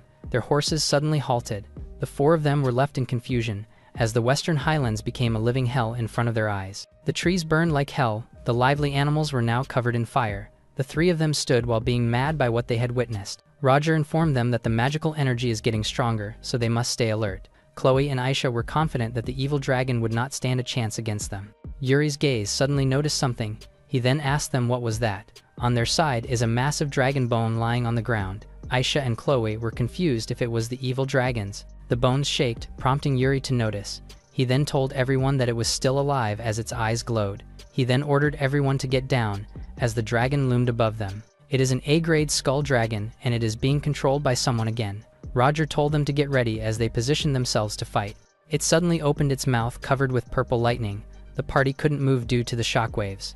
Yuri learned that it is using its roar to immobilize them. His comrades in front of him couldn't move as they wondered about the attack. Yuri admitted that the pressure is intense, but he managed to move his hand. Someone from a distance laughed menacingly and mocked them. It was Zark, standing with confidence as Yuri came to him on his own. His eyes glowed golden while calling Yuri's name, prompting the latter to stare at him. Zark warned him not to be confident after defeating Nero because he was low in number. He then showed his number with confidence, saying that Yuri is no match for him. The skull dragon roars as he swore to kill the humans. Yuri was thinking that he came to avenge the one he killed. The dragon suddenly attacked, leaving the three in utter shock. It instantly descended towards them, but a blue slashes welcomed its very own move. Its claw was cut into pieces as Yuri landed in front of the party. Yuri's eyes narrowed as he used his enchantment magic. He then dashed forward with his glowing sword as he attacked midair. The skull dragon howled, tasting Yuri's slashes. It landed on the ground as its bones scattered into pieces. His three comrades were in surprise because he could move and kill the evil dragon. Yuri turned his face, while Zark flickered his finger for a round two. The dragon's remains were suddenly covered with purple energy. It then suddenly loomed over Yuri. But the latter effortlessly slashes his sword, breaking its claw into pieces, and yet the bones instantly healed while being covered with purple energy. It suddenly grabbed Yuri's body, throwing him away effortlessly. Yuri blocked himself with his sword, realizing that it regenerates instantly and attacking again is useless. The skull dragon faced him as he deemed it undead. His eyes widened as if realizing something. He then raised his hand as he glowed brightly. The dragon howled in pain, feeling Yuri's holy magic all over its body. It then began disintegrating, leaving only tiny pieces of its body. Yuri recalled that undead are weak against holy magic. Zark suddenly descended towards Yuri, with his fist clenched in excitement. Yuri managed to block it with his sword, but it sent a massive force field around them. Zark found the situation fun, wanting it to be like that in the first place. While Yuri just stared at him with cold eyes, Zark declared that the final round had begun, sending multiple punches towards Yuri. The latter's sword glowed as he enhanced it. A blinding light appeared as he slashed the opponent in front of him, but Zark managed to brace himself as it left only a scratch to his arm. Yuri checked his sword, realizing that his opponent was tough. Zark's fist was covered with a dark aura as it suddenly appeared, causing Yuri's eyes to widen in shock. He looked at it closely, thinking of ways to evade the attack. Yuri's eyes suddenly glowed brightly. Zark's fist landed, but Yuri instantly appeared on his back. The punch sent the stones flying and ground in a massive ruin. Yurik acknowledged the overwhelming power, but the size of it makes it slower. Zark suddenly leapt above him, asking him what's wrong. He once again landed a punch, sending massive shockwaves around the battlefield. he suddenly smirked, asking if he got soft from sleeping for 5 to 100 years. He then followed up his attack by throwing the stones, mocking Yuri's number. The latter blocked his attack by spinning his sword faster, while watching him closely. Zark carried a massive stone to land a strike. Yuri suddenly stepped back, while Zark told him not to disappoint his years of waiting. He then threw the massive stone towards Yuri, who is currently mid-air. Yuri's sword glowed as he managed to counterattack. He landed on the ground, thinking that fighting with his sword is no use. He then decided to use that and called out for Lime. He ordered her to take his comrades to a safe place. Lime instantly followed him while seemingly chirping. She then dashed towards the party. Zark grinned, saying that he doesn't have time to worry about allies because he was only interested in defeating Yuri. He charged forward, asking how it feels to be pushed on the edge by the one he defeated. Yuri's sword glowed golden as he activated his enchantment magic. His eyes narrowed as his fire magic emerged. Then a massive infernal spear appeared above him, leaving Zark in shock as he didn't expect him to use magic. Yuri positioned himself, apologizing that he can't remember much about the past. He then threw his massive spear towards Zark's direction. The latter winced in pain as it hit him. He then tried to stop it, but he couldn't. The infernal spear pushed forward, engulfing his whole and leaving only his words of defiance. As he began disintegrating, he couldn't accept that he once again lost. But Yuri just watched him with a cold stare as he sheathed his sword back. Then a massive explosion took place with a scream of agony, while Yuri walked away unfazed. From a distance, his party was inside of Lime for protection. They were stunned as if they saw a ghost by what they had witnessed. Yuri stared at his hand, noticing that he is getting better than before. Roger suddenly praised him as he arrived. He then revealed that the evil dragon is close to S rank, but Yuri defeated it. Yuri wondered if it was really strong, as he only happened to defeat it because of holy magic. Roger suddenly called him out, saying that he shouldn't let other people know that he can use holy magic. He then asked him why, prompting him to reply that holy magic is rare and the world might fight over him. Yuri looked down, thinking that Roger was right. He then raised his hand, saying that he picked up something from the evil dragon. A massive violet stone appeared. He carried it in his hand and asked how they should divide it in 4. The 3 were shocked upon seeing it, thinking that it was too big. Roger admitted that he hadn't seen such a magic stone before. He then smiled and called Yuri, telling him to keep it by himself. The 2 girls agreed with Roger, saying that he should take it with gratitude. Roger smiled widely, reminding him to use it wisely as it could disrupt power balance. Yuri thought that the holy magic and magic stone would bring him a lot of trouble. They then walked away while Yuri was eager to live freely. Inside the manor, Yuri opened his eyes from sleep and asked Lime. He wondered if it was morning already while having someone on his bed. It was Lime, sleeping peacefully. He then stared at her in confusion, not knowing who she was. Lime woke up and stretched as she yawned. Yuri was taken aback while watching her. Lime suddenly jumped towards and braced him, prompting him to think for a second. He asked if she was Lime, causing her to chirp happily. Yuri thought that it was because of the magic stone she ate yesterday. Lime suddenly greeted him cheerfully, surprising him. She tried to walk and called for Yuri's attention, but the latter told her that it was dangerous. She then slipped on the ground, proving Yuri's words. He thought that it might not be good for Lim to become more human-like. He pats her head, saying that she doesn't have to imitate them. He added that she had her own unique charm, causing Lime's eyes to look soft. She then transforms back into a slime.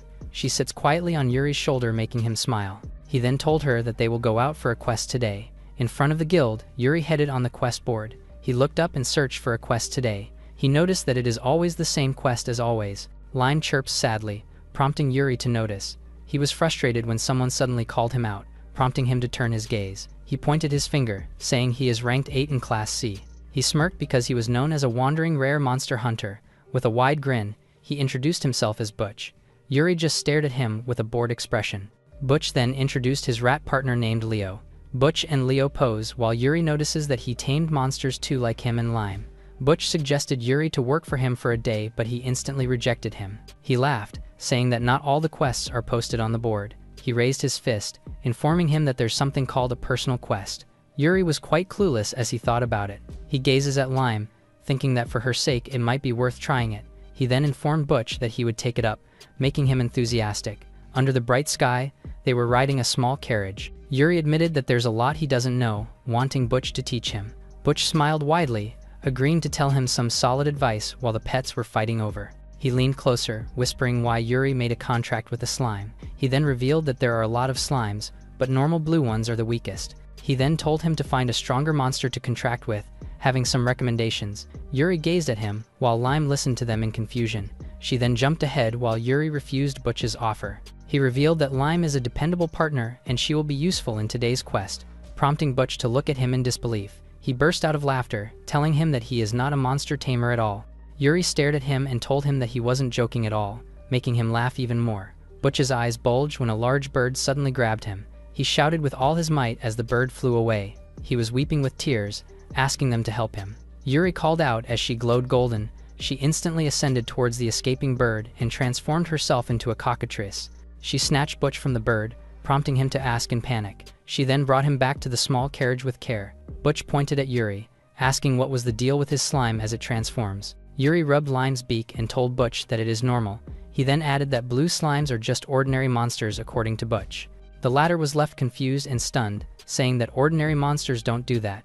Yuri dismissed it and asked where they were heading. Butch suddenly smiled and remembered that he hadn't told him yet, prompting Yuri to look at him in confusion. He then revealed that their destination is the Dragon's Valley. Picturing the dragon's nest, he told him that their objective is to capture a young dragon slumbering in the valley. The massive kraken of the distant seas, the golden monstrous bird that lives on steep cliffs, and the rainbow slime that only a handful exist in the world. Butch, having to capture all these aforementioned monsters, became known as the Wandering Rare Monster Hunter. Yuri bluntly praised Butch for earning such a title. He then asked why he was still a C rank despite his achievements. With sweat on his face, he told him that amazing people don't always get recognized. Yuri still praised him, prompting him to laugh with nervousness. Butch informed him that the dragon is ferocious, but it is breeding season so its strength diminished. Looking in front, he smiled widely as they had arrived. The two of them were standing in front of the Dragon Valley, preparing his pet. They have to cross the cliff in front of them. He threw the rope with Leo in it, descending at the other end of the cliff. Leo then tied the rope in a small stone. Butch praised his pet as he crossed the cliff using the rope. Yuri commended their teamwork while calling for Lime because they can't fall behind. He raised his hand as the wind got stronger. He realized that transforming into cockatrice might be dangerous. He then thought of something to do. While Butch arrived at the other end with the help of Leo, he then sneered proudly. He smirked widely, telling Yuri to keep up for the wind to not carry him away. Yuri and Lime ascended midair. Butch's eyes bulged out as he saw them riding the wind. Yuri landed effortlessly on the ground as Lime transforms back. He then praised Lime for doing well. Butch looked at him with a face, saying that he was really something. Suddenly, something caught their attention. It was a pack of rank D kobolds, walking towards them. Butch suddenly walked forward, arrogantly facing the kobolds. He told Yuri that a true monster tamer is one who can win over the monsters with friendly communication. Yuri gazed at Lime, thinking that they were friends because he feeded her with dried meat. Butch smirked widely. He then pulled out his homemade special dumplings. Upon seeing the food, Yuri and Lime were left dumbfounded. He asked if it was really food, in which Butch told him that eating might knock someone out. He threw the dumplings in front of the kobolds, asking them to be friends. The kobolds lean closer to the dumpling. They then go berserk and lunge towards Butch. The latter weeps in tears and hugs his partner, but Yuri stepped forward and blocked the attack with his sword. With a serious expression, Yuri looked at the kobolds menacingly as his eyes glowed. The kobolds sweat as they get terrified of him. Lime surges forward as Yuri counts on her. Lime transforms into 3, rushing towards the kobolds. She hits their faces, causing them to bark. She then sat on their noise and talked to them. They sat down, including Yuri, who seemed to understand them. The kobolds cried out while Yuri told Butch that they were sent away by the dragon. Butch looked at him dumbfounded, unknowingly agreeing to him. Lime got bigger and covered them from the falling stone, while Butch nearly fell on the cliff. The two of them arrived at the dragon's lair, but the entrance was covered. Butch smirked as he had no choice but to use his trump card while Yuri stood at the back. He bit his lips and asked Yuri to watch closely. He then wrote something on the stone. A giant rank D golem appeared on his back. It then howled and carried the stone in front. It then looked back with an apologizing look as it can't carry the large stone. Yuri pulled out his sword and told Butch to step back. He then raised it as the glowing power cut the stone in half, leaving the two in front dumbfounded. Butch was confused how he can tame and wield a sword at the same time, suspecting that he's not an F rank, while Yuri learned that he can easily acquire new skills because of his past memories. Yuri walked past him. He then turned his back and told him that he is just an ordinary F rank adventurer. Butch complained, saying that ordinary adventurers can't do that. Someone took a step forward, halting the two in front of the entrance. Yuri informed Butch that someone was coming over. Butch got confused and looked closely. That someone touched the wall. It was Isha telling them to prepare themselves because she will take them down. She got confused, seeing Yuri in front of her. Butch's mouth parted seeing her while Yuri dismissed it because it's just Isha. Yuri asked her business in the valley, in which she answered that the guild sent her. Her duty is to protect the dragon from the greedy hunters. The dragons have values all over their body, so the guild placed restrictions to prevent overhunting. She added that dragon hunting without going through the guild is prohibited. She revealed that she blocked the entrance, but didn't expect Yuri to break it. Yuri told her that they will only collect an egg, but Aisha did not hear that from the guild. Aisha suddenly suspected something. She looked at the sneaking Butch, saying that the old man convinced Yuri to do it. He got mad, hearing that Aisha called him a shady hunter.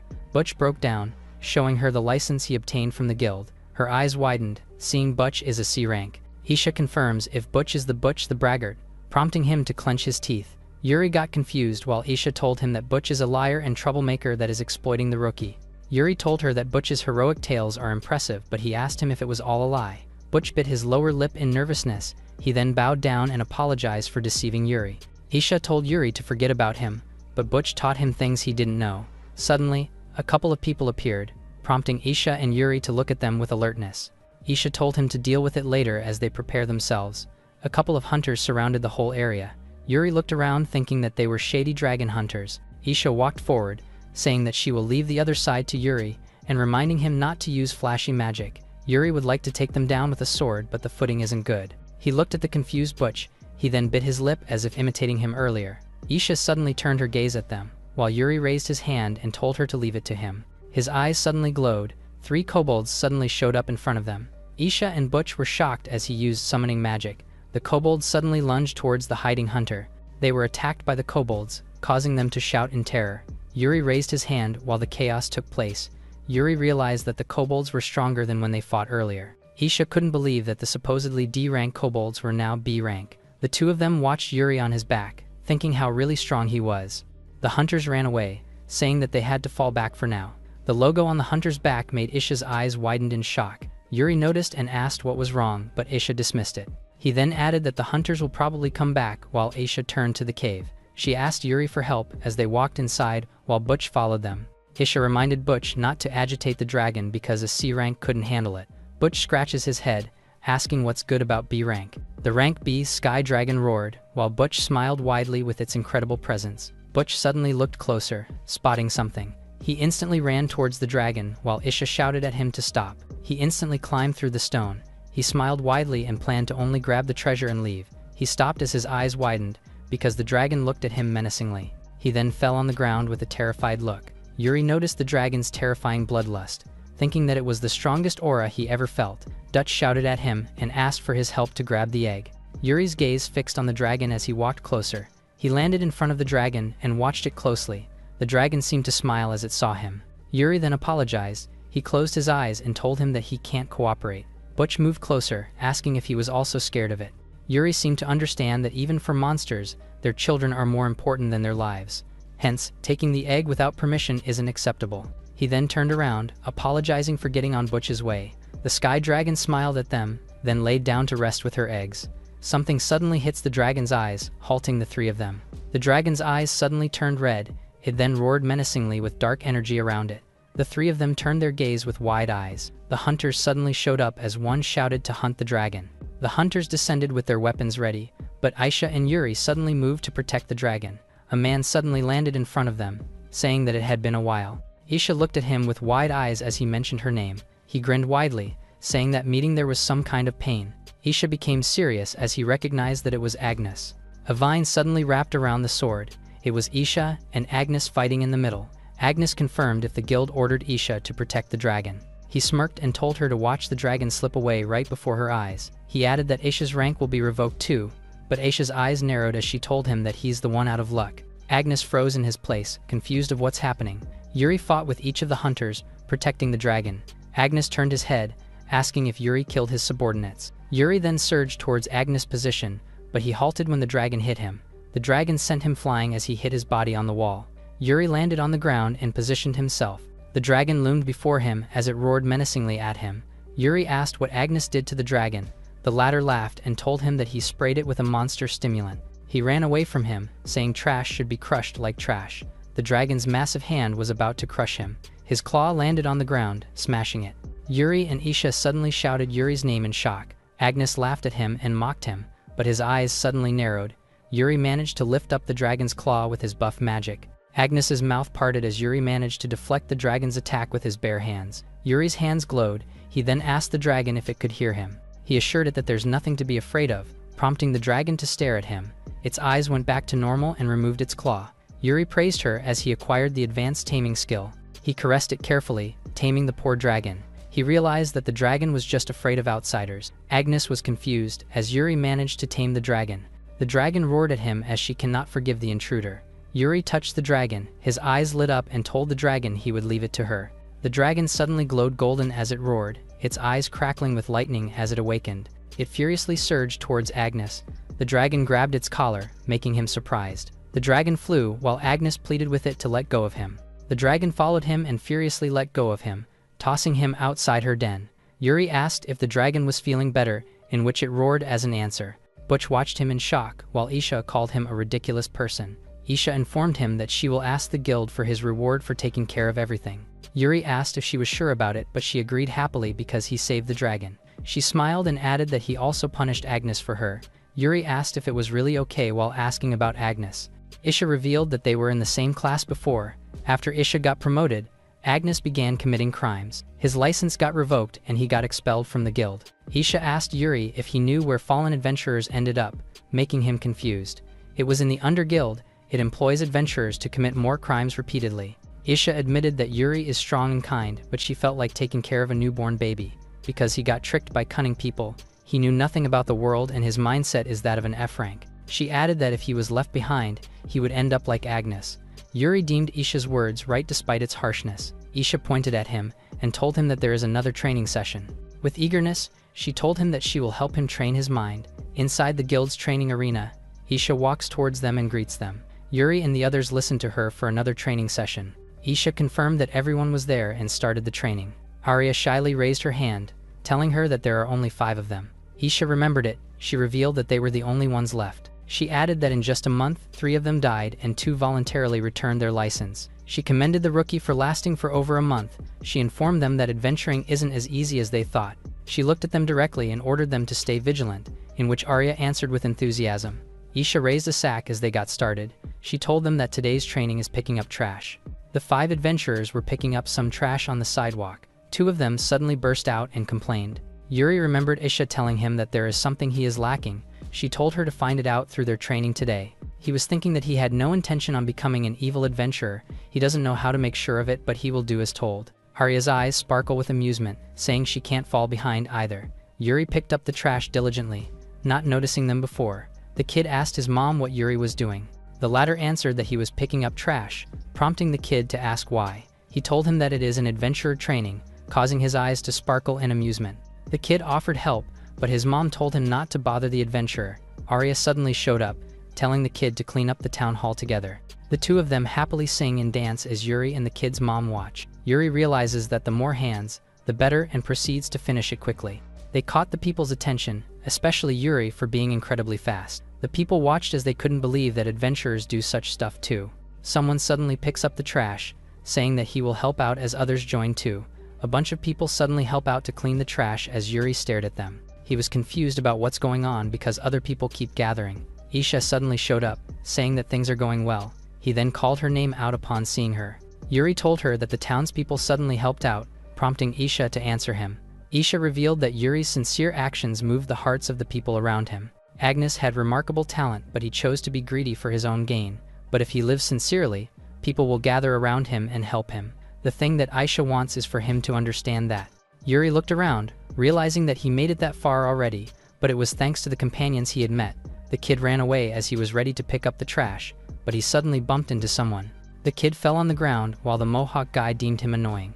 The kid nervously apologized as he looked at them. The guy tossed the cigarette and mocked him for dreaming of a bottom-tier adventurer. He added that he should pick up the trash forever, making Arya furiously shout at him. The kid looked down with tears in his eyes. Yuri called out to the guy, saying that he dropped the cigarette butt. The kid looked up to him, while he continued to point where the trash bin was. The 2 guys suddenly stop and gaze at him. They suddenly faced him and asked if he was picking a fight. The bald one mocked him, while the Mohawk guy clenched his fist. He suddenly attacked forward, telling Yuri to pick it up.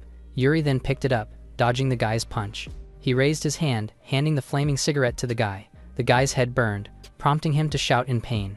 Yuri's palm glowed in green. He activated his wind magic and sent the guy away from them. The two of them then landed inside the trash bin. Yuri turned his back and told them to learn from it. The kids' eyes lit up in amusement, telling how cool adventurers are. Under the night sky, Agnes was telling someone that he would immediately get the dragon's heart. He pleaded with the cloak figure to spare his life. He even swore to kill Yuri, getting the figure's attention. The latter gave him a chance, but he needed to make sure to kill Yuri as she flickered her finger. Agnes's face suddenly turned twisted. A creature suddenly emerged from his head. The creature loomed over the girl with such an aura, while the latter licked her lips as she found Yuri so soon. Inside the guild, someone asked permission for Yuri to ask something. Yuri asked why Roger suddenly called him out. Roger stared at him and smiled. He then revealed that his request is the subjugation of the Ogre King. Yuri curiously asked about the Ogre King. It was an A-rank quest, sent by the guild, because an ogre suddenly appeared at Moiran village to terrorize the villagers. It wasn't a regular ogre because an A-rank adventurer was defeated by it, deeming it as an Ogre King. Roger admitted that he has some matters to attend to and he cannot make it. So the quest had fallen onto Yuri's hand. Roger informed him that he already asked for special permission for it. Yuri thought he would once again be trapped in a troublesome ordeal. He arrived at the Moiran village that is seemingly one with nature. Suddenly, Arya, who was hiding in the bush, caught his attention. He then called out to her, prompting her to look with nervousness. Arya was surprised and asked him, and he answered that he was there to subjugate the Ogre King. He asked if Arya was also participating in the quest, in which she denied. Her eyes became sad, telling him that she came back home to her hometown. She revealed that she can't accept quests herself, and she wanted to help her hometown. She smiled awkwardly, saying that she felt assured that Yuri was there. Suddenly, something came their way. It hits Yuri in the face, prompting Arya to shout. Yuri asked the old lady, while Arya looked surprised behind her. The old lady at the top told him to get lost, saying that they don't need an outsider like Yuri at their home. Arya suddenly shouted to her granny named Hilda to stop it. Hilda recognized her, immediately ordering her to get inside. The two of them ascended through the staircase while Arya told Yuri to brace himself. Hilda apologized for what happened earlier as they arrived inside. She then changed the subject, getting their attention. She blatantly asks if he was Arya's boyfriend, causing her to panic in an instant as she denies it. Yuri turned to her, asking if he was not a good person, which made her panic even more. Hilda laughed, saying that she figured it out, making Arya uneasy about her remarks. Hilda's brows furrowed, guessing why Arya returned to the village. She then called her out, telling her that it is impossible for her. Arya retaliated while her granny confirmed if she knew the legend of Ani God. Yuri threw a piercing gaze while asking about it. 30 years ago, an Ogre King suddenly appeared in their village. The king never attacked the village as they chose the path to coexist with him. Hilda revealed that sending inexperienced adventurers will only anger the Ogre King. Air assured her granny, saying that the quest is being handled by Yuri. Hilda closed her eyes, saying that it's true. She gazes at Yuri, seemingly expecting that Arya would really choose a good one. She turned her head, saying that she can't let Yuri go for free, so she will prepare a trial. She told him to bring back 10 kuni horns by sunset to recognize his strength. The two of them were going through the branches, with Arya leading the way. Yuri suddenly asked Arya who the child was following behind them. It was Sam, sitting on the branch like them. Arya happily pointed out that it was her brother, in which Yuri begged to disagree. She sadly admitted that their village is a little special, because it is the place where lost children gather. Both Sam and her were raised by their granny upon being abandoned by their families. Sam suddenly called out Yuri. He angrily told him that he can't accept Yuri for her sister. He told him that he will evaluate Yuri himself, pointing his finger on his face. Arya suddenly landed beside Yuri and asked Sam not to be rude. Sam angrily told her that her taste in men is disappointing, making her react in annoyance. Arya grabbed Yuri's hand to continue, but Sam told her that grabbing is not allowed. The three of them suddenly stopped. Arya told him that they were surrounded, in which he agreed. It was a bunch of E-rank Koni, smiling before them. Sam smirked, seeing that they had arrived, while mocking Yuri. He froze when Yuri flashed before his eyes. He was left behind as Yuri and Arya fought with the Kuni. He was shocked, seeing them fall on the ground. Yuri turned to him, asking if he is now accepting him. Sam's mouth parted, but he sneered at him as he landed on the ground. He said that there are much stronger foes in the village, with a giant monster behind him. Yuri suddenly grabbed Sam as he activated his ice wall to block the monster's attack. He then asked Arya to take care of Sam. The monster's eyes glowed red, while he told them that he will deal with it himself. The monster managed to break Yuri's ice wall. Yuri looked shocked as the monster tried to speak, then raised his fist and called out for his name. His punch landed on the ground, breaking it in an instant. Yuri leapt forward to evade the attack, being confused that the monster knew his name. The monster shouted in pain as he managed to slash his body. The monster's knee fell on the ground, while Sam was watching with amusement. He then asked his sister if the adventurers from the city are that strong. The monster got up as his wound suddenly popped up. It then growled while seemingly in pain. Yuri's eyes widened as if recognizing him. He was shocked to find out that it was Agnes. The latter suddenly landed in front of him. Yuri thought about the ability to turn humans into ogres. He deemed that someone was pulling a string behind it while Arya shouted at him. Later, Hilda's eyes widened in disbelief while raising her hand. In front of her are the Kuni's horns, she asked while being amused that they actually did it. Sam excitedly told her that it's not just Kuni because Yuri took down a huge Oni as well. Hilda and Yuri stared at each other. She then told him that Yuri looked like her missing son. She told them that 30 years ago his A-rank son went to subjugate a monster but hadn't returned. She added that she doesn't want to lose him too, so she wanted him to promise to come back. Yuri just agreed to her with no emotions, leaving Hilda in silence. She then pulled out a scroll and opened it for them. She instructed them to go to the shrine at the edge of the village, followed by offering of food and sake at the altar, and by that the Oni god will appear. Yuri and Arya were now standing in front of the shrine. Arya smiled widely as they were ready while Yuri was standing boredly behind her. He then asked if she really needed to change clothes, but she answered that it was for the mood. She raised her fist, saying that while she's acting as bait, Yuri should take it down immediately. He asked if she was sure about it, but she affirmed it by running around like a kid. Arya suddenly froze. She then called out to Yuri while looking at something. The ground shakes uncontrollably, prompting Yuri to stay alerted as it is coming. The massive ogre suddenly appeared under the night sky, towering before the two of them. Arya's eyes bulged out as she stammered. The ogre raised its weapon. It then struck hard while sending the two away by force. The A-rank ogre king roared menacingly with its glowing eyes. Arya couldn't believe it, prompting Yuri to ask Lime to take care of her. Lime got bigger with Arya resting on her top, while Yuri faced the ogre king. Lime takes all her might, jumping as high as she can with air shouting on her back. Yuri's sword glowed as he activated his slash enhancement. The ogre went berserk, also holding his glowing weapon. Their weapons clashed in the middle, sending shockwaves. Yuri seemed to notice something, prompting him to leapt backwards as he landed on the tree but darted instantly back. With eagerness, he rode the tree's body. It then surged towards the ogre king. The latter noticed him and readied its weapon. Yuri landed on the shrine, facing the monster with his glowing sword. The ogre attacked, instantly breaking the shrine in front. Yuri suddenly leapt behind it, activating his instant movement. The ogre turned to him, but he was determined to lunge his attack on it. He managed to cut one of its arms as he landed on the ground, prompting it to growl in so much pain. Yuri watched closely as the decapitated arm glowed. The ogre's hand suddenly regenerated as if nothing happened, prompting Yuri to remember the skull dragon with regeneration skill as the ogre. The ogre looked at him as it spoke, making his eyes widen in surprise. They stood face to face as he recognized that it was the ogre's voice.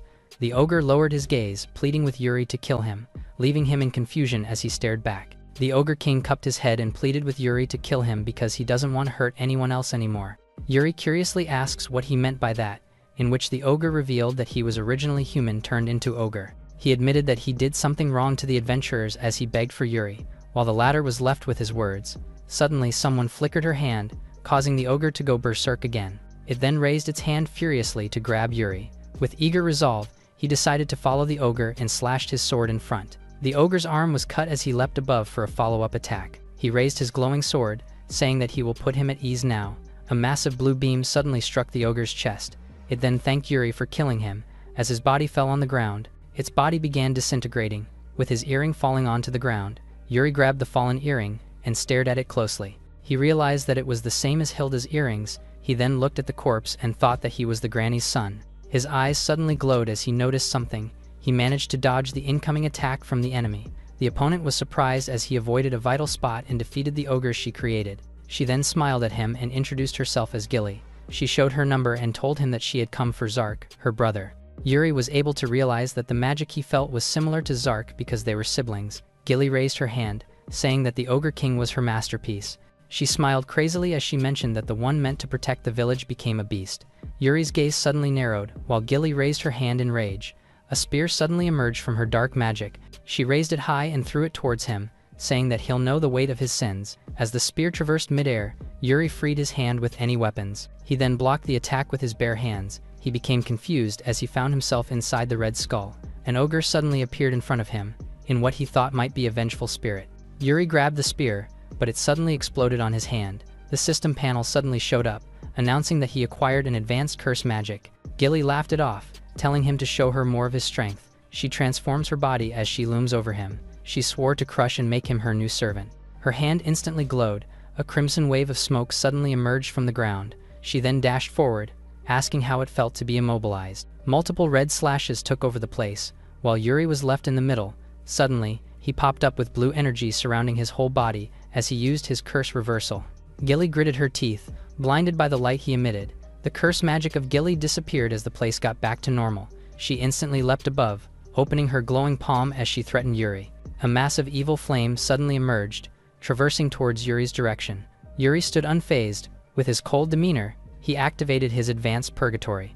A huge flame suddenly formed in his hand, countering Gilly's attack. A massive explosion suddenly took place inside the forest with Gilly's loud cry. She began falling from the sky with her disintegrating body, while Yuri leapt above her.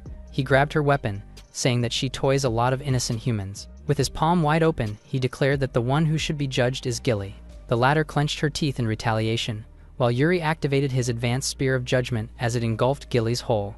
Back in the Moiron village, Hilda couldn't believe that Yuri managed to defeat the Oni god. She added that Arya was right for calling him an extraordinary man. Hilda bowed to him and asked to take care of Arya from now on, in which he agreed. Arya panicked and told him not to agree easily, prompting him to ask if she does not like him. She then turned around and asked Yuro to get going, but his gaze was fixed on Hilda's earrings. He suddenly showed his hand, telling Hilda that he had something to deliver. He showed her the earring, saying that it is something that the Ogre King had. Hilda grabbed the earring in surprise as if recognizing it. Her eyes became teary and thanked him. Arya and Yuri then walked away from the village. She then thanked him for not telling Hilda the truth. Yuri curiously asked if Arya saw, in which she admitted because she was up high with Lime. Yuri looked down as he told a lie. He admitted that he couldn't bring himself to tell the cruel truth. Arya smiled at him warmly, telling that she likes kind lies, because Yuri saved both Hilda and her son. Yuri finally understood what Arya meant. Arya suddenly told him that he had grown, in which he asked if it was a compliment. Yuri slowly opened his eyes. He was confused with the feeling of being underwater. Someone called him out as he was sinking. It was a girl. Being glad that he finally woke up, he looked at her in confusion. He seemed to recognize the face of the girl, but he couldn't remember it. With the last of her magic power, she spoke to Yuri directly in his heart. With tears in her eyes, she pleaded with him to head to the Water City immediately. She glows in blue as she shouted. She then vanished, leaving only her words that the world will face its destruction otherwise. Yuri asked what she was talking about while holding his breath. With his eyes half closed, he began to choke. He opened his mouth to gasp for breath, but he was underwater. Being asleep, Lime was on his forehead. He suddenly got up, asking if it was Lime's doing. He stretches her, thinking that the dream feels very urgent. He got up, thinking that if the world was destroyed, he wouldn't be able to live freely. It's a hassle for him, but he will head to the Water City to check it out. Inside the guild, Yuri told the receptionist that he wanted to go to Luminaria. The receptionist replied to him that due to emergency and being a normal adventurer, it is not allowed. He looked down, proving that something is definitely happening. He cluelessly asked if there's another way because if he doesn't go, the world will be destroyed. Having no other option, the receptionist handed a quest. She urged him to accept the top secret quest from Luminaria. She told him that she can't disclose the details, but other selected adventurers will be participating. In order for him to participate, he had to pass the Night Order's rigorous test. He then accepted the test to join in, when someone walked towards them. It was Rika, waving and asking how he had been doing. She asked if Yuri will be taking the Luminaria quest too, in which he affirmed. Rika admitted that she'll be joining too and asked if she can accompany Yuri. She heard the Night Order, recalling the memories from before. Yuri and Lime looked at each other, seemingly wondering what was that. At the testing area, Yuri noticed that there are so many people that will be taking the test. Rika told him that the Knight's Order test won't be easy, so stay focused. Suddenly, someone called her out. The little girl jumped and tried to brace her while calling her big sister. Her cheeks flushed as she complimented Rika, wanting to rub her cheeks. Yuri curiously asked if she knew her. Rika introduced Claris as her old friend from the Night Order. She admitted that before coming to the town, she was part of the Night Order.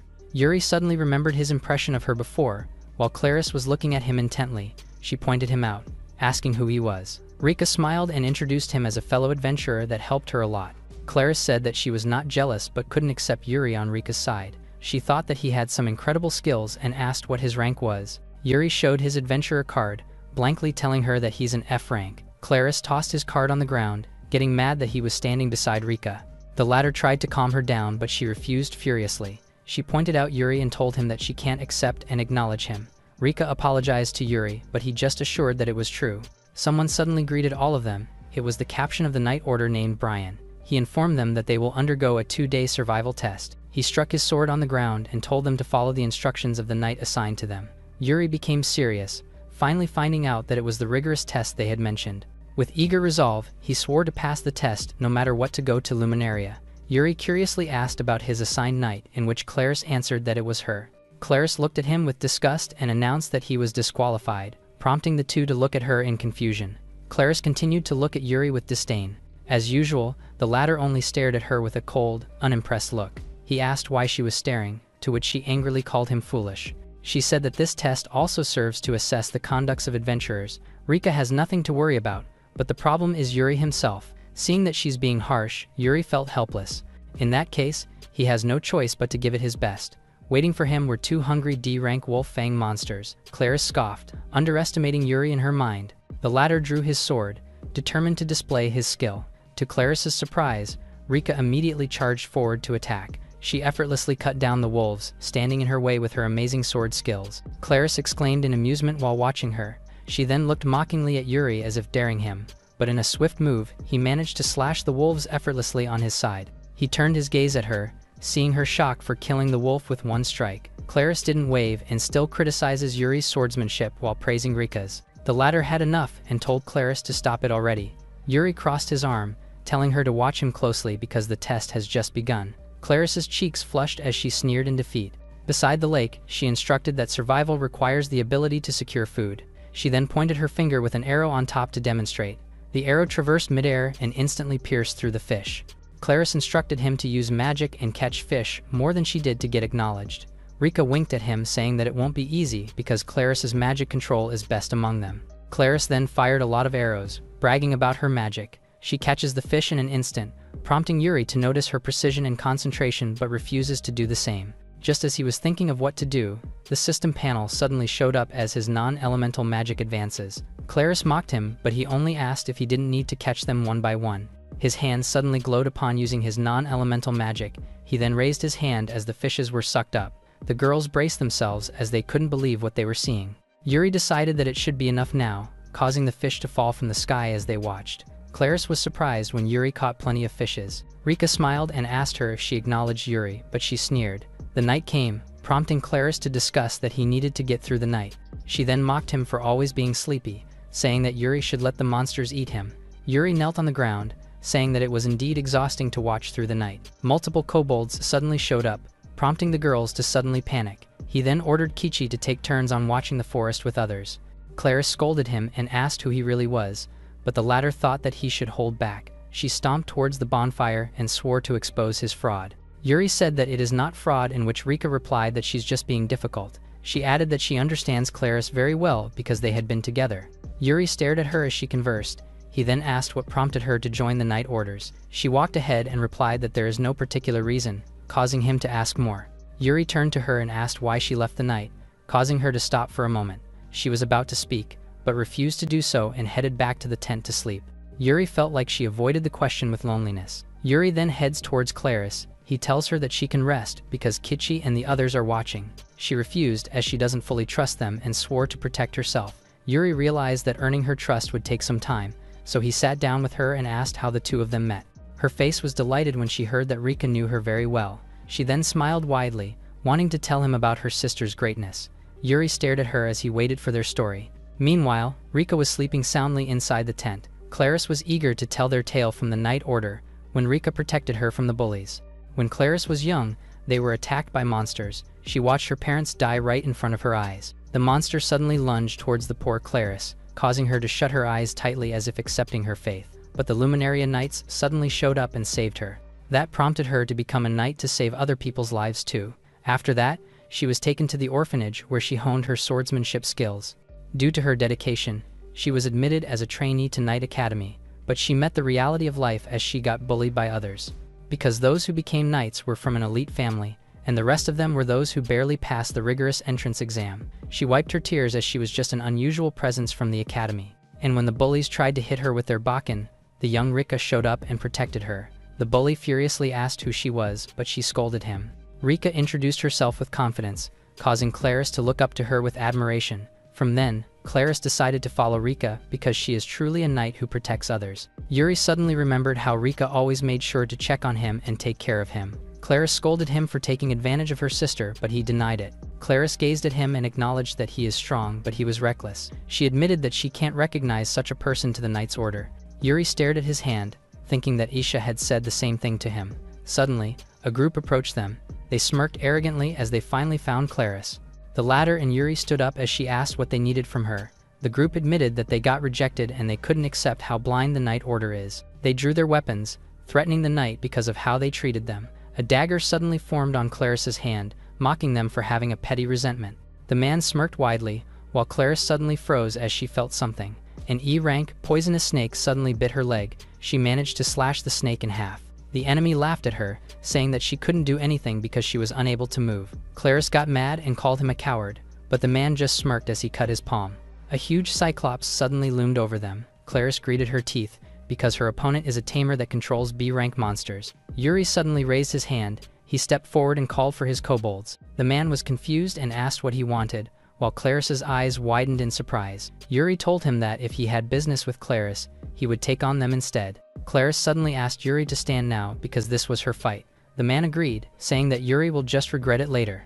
The Cyclops suddenly lunged towards his direction, striking with its glowing weapon, but he stood unfazed. A massive explosion took place as the attack landed, leaving the three men to look in shock. The Cyclops growled because Yuri managed to stop the attack with bare hands. Turns out that the B-rank Cyclops was hypnotized by curse magic. Yuri realized it, noticing that he was forced to obey them.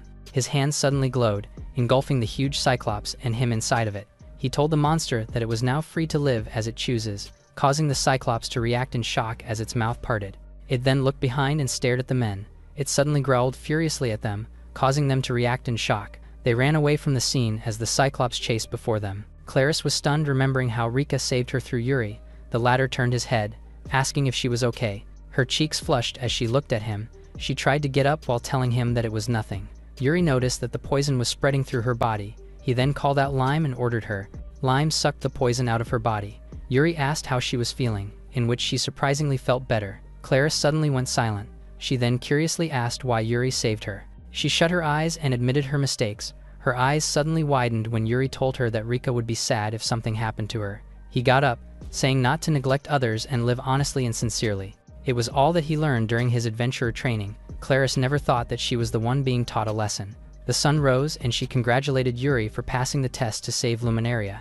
Meanwhile, Rika was still asleep despite the commotion outside. Rika curiously asked if something really happened like that. She didn't expect that the two would be close while she was asleep. Yuri suddenly looked ahead and exclaimed. They were in front of the cliff as their meeting spot. The two of them looked up when someone called them up from above.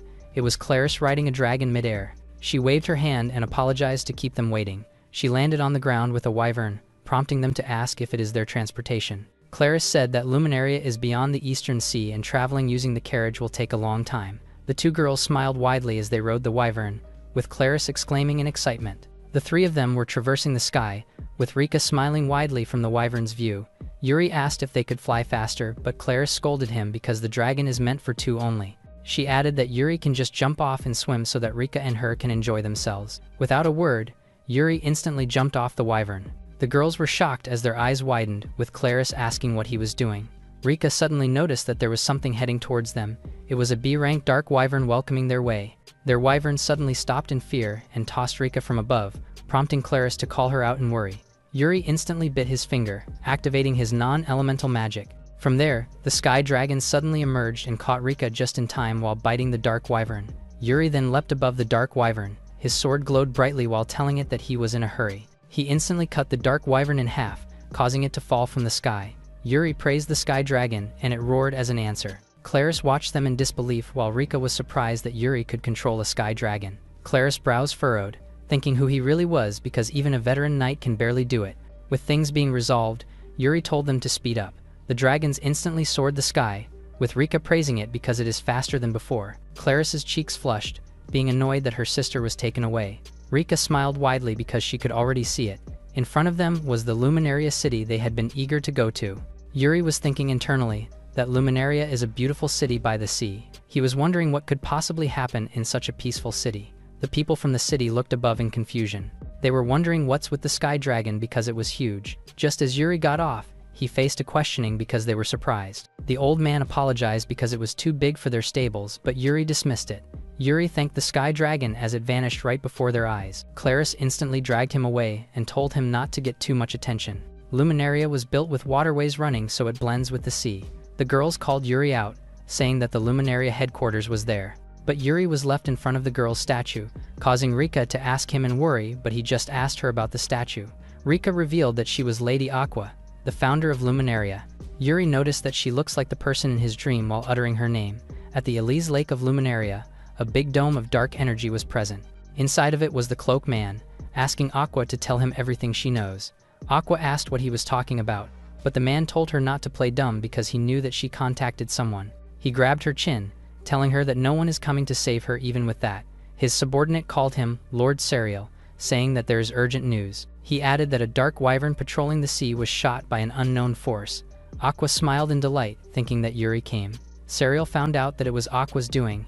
He then thanked the subordinate and told him that he is no longer needed. The subordinate asked for help, but he was vanished in the dark by Serial's magic. Aqua shouted in alarm, but Serial told her that they were nothing but a sacrifice to fuel his dark magic. He then directed his glowing hand towards Aqua. He released his dark magic on her, making her shout in pain. He swore to erase those who would come while Aqua landed on the floor. His eyes glowed as he raised his hand with an engraved number of 4. Aqua can barely keep her eyes open as she calls for Yuri. Claris happily extended her hand, informing that they had arrived. She told them that the building in front was the headquarters of Luminaria, and it was also known as the Silver Shield. She added that they were named after the Silver Guardians. While Yuri noticed that it was more beautiful than the guild, they stopped in front while Claris thanked Lord Marius for waiting. Marius stood before them. He greeted them as they arrived. Rika and Claris bowed down as Marius showered them with appraisal. Yuri pointed Marius out and asked if he was really amazing, surprising the girls. The 2 girls instantly scolded him and told him to watch his mouth. They then instantly apologized to Marius, in which he understands. Marius stared at Yuri, noticing his strong and pure aura. He also noticed that his swordsmanship and magic is formidable. His eyes narrowed as if he was standing in front of a legend. He suddenly asked what Yuri's name was, and he instantly answered.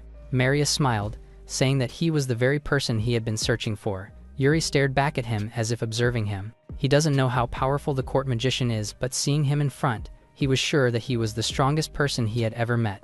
Going back, he told them that they will accompany the knight in order to investigate the singularity. The 3 of them looked confused, with Yuri asking what was that. He then told him that the singularity is the dark magic dome at the east.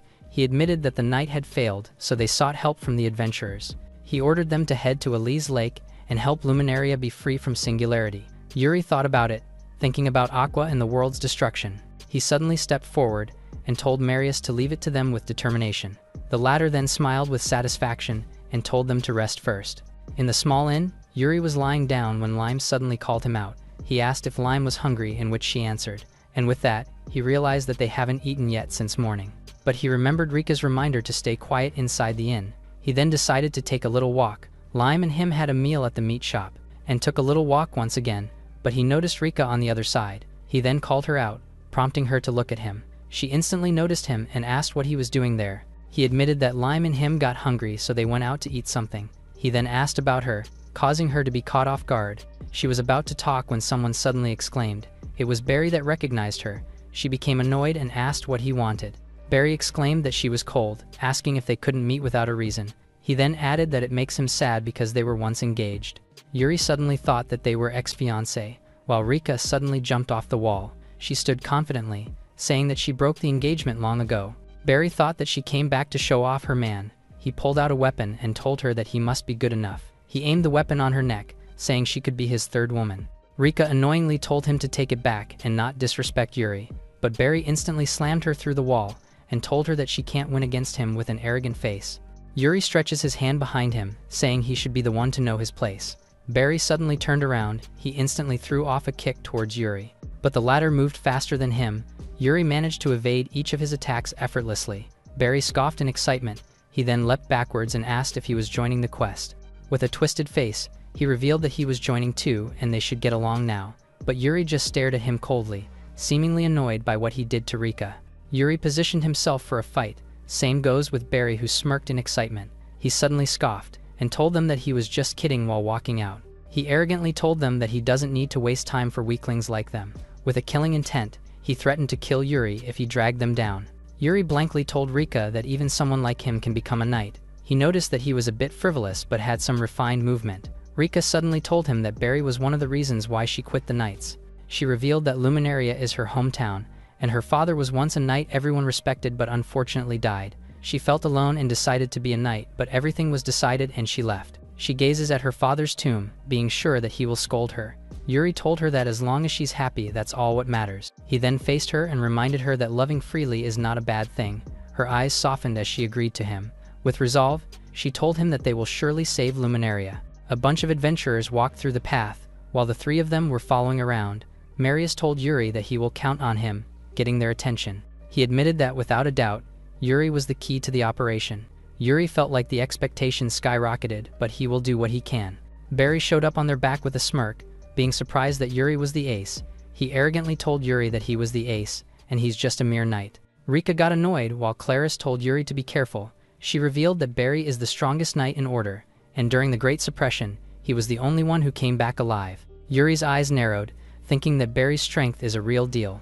Suddenly, the adventurers noticed something ahead of them. A knight named Hawks turned to Marius, who already knew what they had to do. In front of them formed a massive singularity. Hawks said it was more than he imagined and remarked on its ominous magical force. Suddenly, Barry streaked past them and teased Hawks for being scared. He led the full front attack, unwilling to back down after coming this far. He ordered his men to follow him and charged into the singularity. Hawks seemed pissed with Barry's recklessness, while Marius thought it was good. Seeing everyone attack, Rika urged Yuri that they move now as well. They began touching the surface of the singularity and entering inside. Upon entrance, Rika was surprised, while Yuri had that same bored look on his face. All three of them looked up at the massive light orb above them.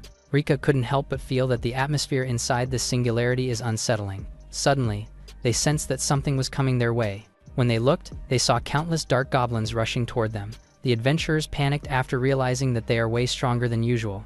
There were goblins that went to attack Yuri as well, but they all met their demise at the edge of his flashy swordplay.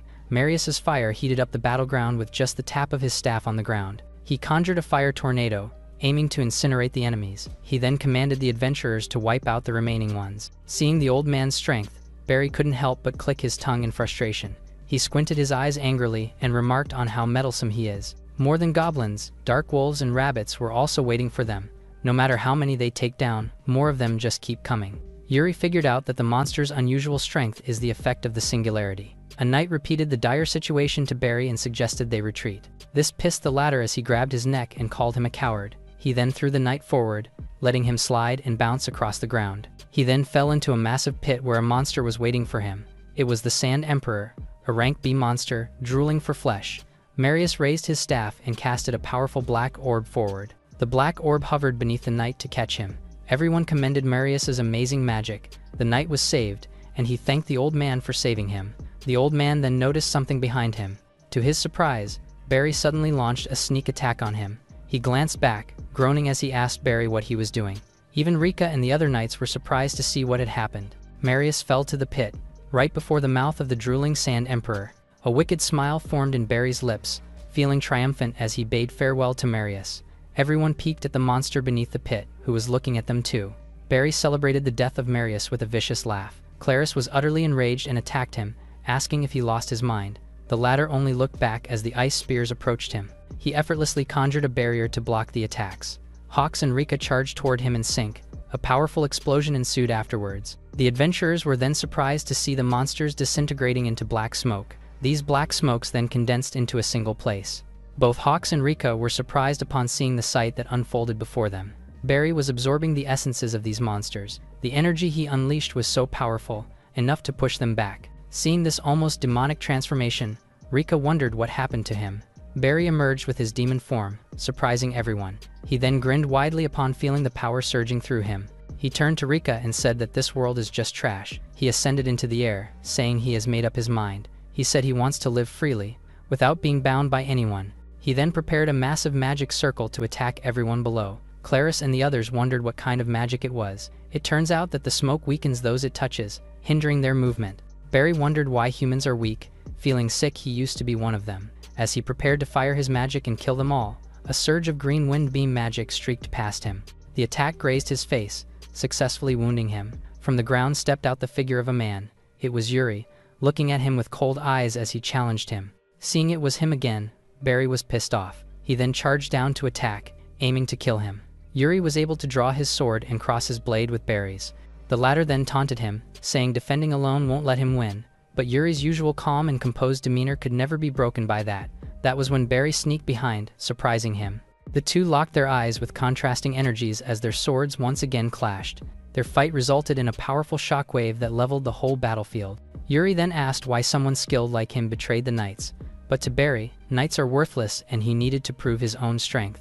Clarice was surprised as she listened to his ramblings. Same goes for Rika, who refused to acknowledge him. As he whipped out his hands, Yuri recognized the mark appearing on it. That was when he revealed that he had joined the numbers. He bragged that this number is the title given only to the chosen strongest. Little did he know, the silent man in front of him is the same as him. Yuri then told him that he misunderstood the true meaning of freedom.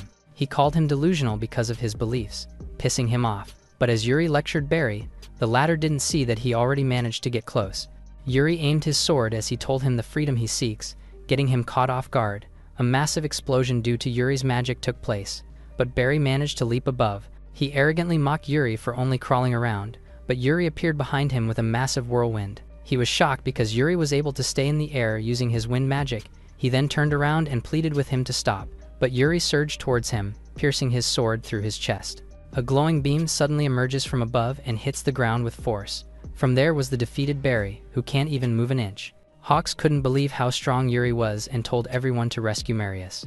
Rika smiled as she watched Yuri, giving her gratitude to him. Yuri stared at Barry while being sure that he won't be able to get up for now, while Barry just lost his consciousness. He suddenly opened his eyes, and Yuri got confused while watching him. Barry's body became swollen as he begged for it to stop. He asked someone for another chance as his body became severely bloated. Barry's body suddenly exploded as it emitted dark smoke. From there, Serial suddenly appeared in front of Yuri. He then smiled at him and called out his name, in which Yuri answered in silence. A massive dark power suddenly engulfed the whole area. The knights braced themselves with Rika curiously asking what was that. Rika and Hawks suddenly fell. Their bodies instantly pressed on the ground behind Yuri and Serial. The latter called him but instantly took it back, calling him number 0 Yuri. The latter noticed his overwhelming power, asking who he was. Serial apologized for the late introduction, confidently telling him that he was Serial, the number 4 in numbers. Serial told him that he already knew that he was the one exchanging telepathic messages with Aqua. Yuri curiously asked about the telepathy, but Serial told him to stop pretending. A massive whirlpool appeared inside the singularity, prompting Yuri to notice that the magical energy has been clearing away. Something suddenly caught Yuri's attention. From a distance was someone being held captive. It was Aqua, who suffered from being tortured by Serial. She slowly opened her eyes, calling Yuri's name. The latter's eyes widened in shock. He recognized that Aqua was the girl from his dream that day. But before that dream, he knew that he met her but couldn't remember where. Aqua shouted as she was about to tell him, but she was electrified by the dark energy surrounding her. Serial told him that he was too late to rescue Aqua. Yuri suddenly glowed in blue and instantly darted towards Aqua's place. He was about to cut the chain that was holding her, but Serial suddenly smirked. Yuri suddenly froze in place as he felt the dark aura around him. Serial revealed that it was a curse from dark magic, and there is no escape. Yuri raised his hand as blue energy emerged, but he failed to break it because not even curse reversal works. He struggled to move his body, while Serial was displeased because the old him would easily escape it.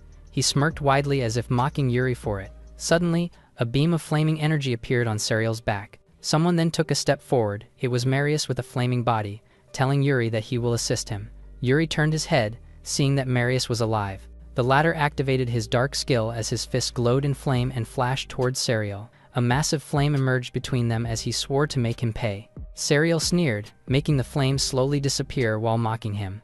Marius leapt above, throwing a follow-up attack towards his enemy. But Serial appeared behind him and knocked him down by targeting his nape. As he fell, Serial told him that if he trained for 100 years, he would be a double-digit number. Marius nearly lost consciousness, but he managed to leave the rest of the fight to Yuri. He finally fell on the ground unconscious while Yuri rose. A blue energy suddenly engulfed the latter as he stood, only for Serial to realize that it was a distraction to break free from the curse.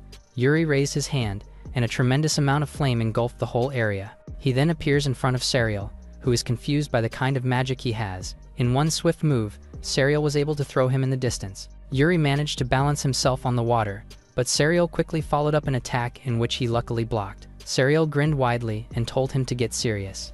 Yuri readied his sword while his opponent mocked him. A bright magic power suddenly erupted as he channeled it towards Serial, but the latter just blocked it effortlessly while calling him pitiful. He then spread his wings and hit Yuri directly on his body. In a deep blue lake, Yuri fell as if there is no ending for it. This is the first time that he felt that he stood no chance against an enemy. Aqua suddenly appeared and grabbed Yuri, saying that he was once a hero who saved the world. Yuri slowly opened his eyes as if recognizing her. She once again introduced herself and told him the journey they had together. They once fought together against the rulers and built peace. Yuri recalled her bright face, his comrade who helped him defeat the Demon King.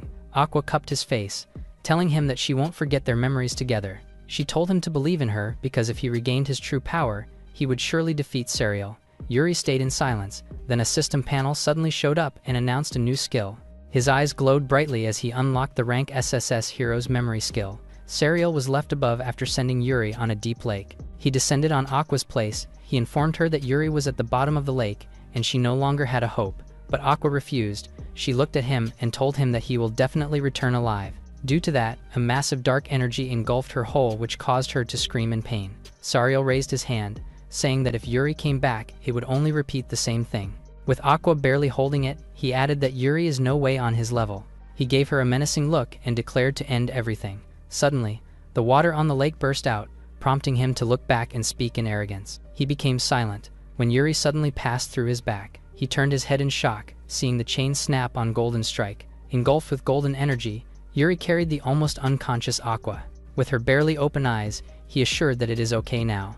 With a cold gaze, he swore to her that he would end it very quickly. With his hero's memory, he is granted with all combat abilities being tripled. He laid Aqua down and faced Serial, who was pleased with his sudden appearance. He grinned widely and told him to show what he had, but Yuri instantly appeared behind him.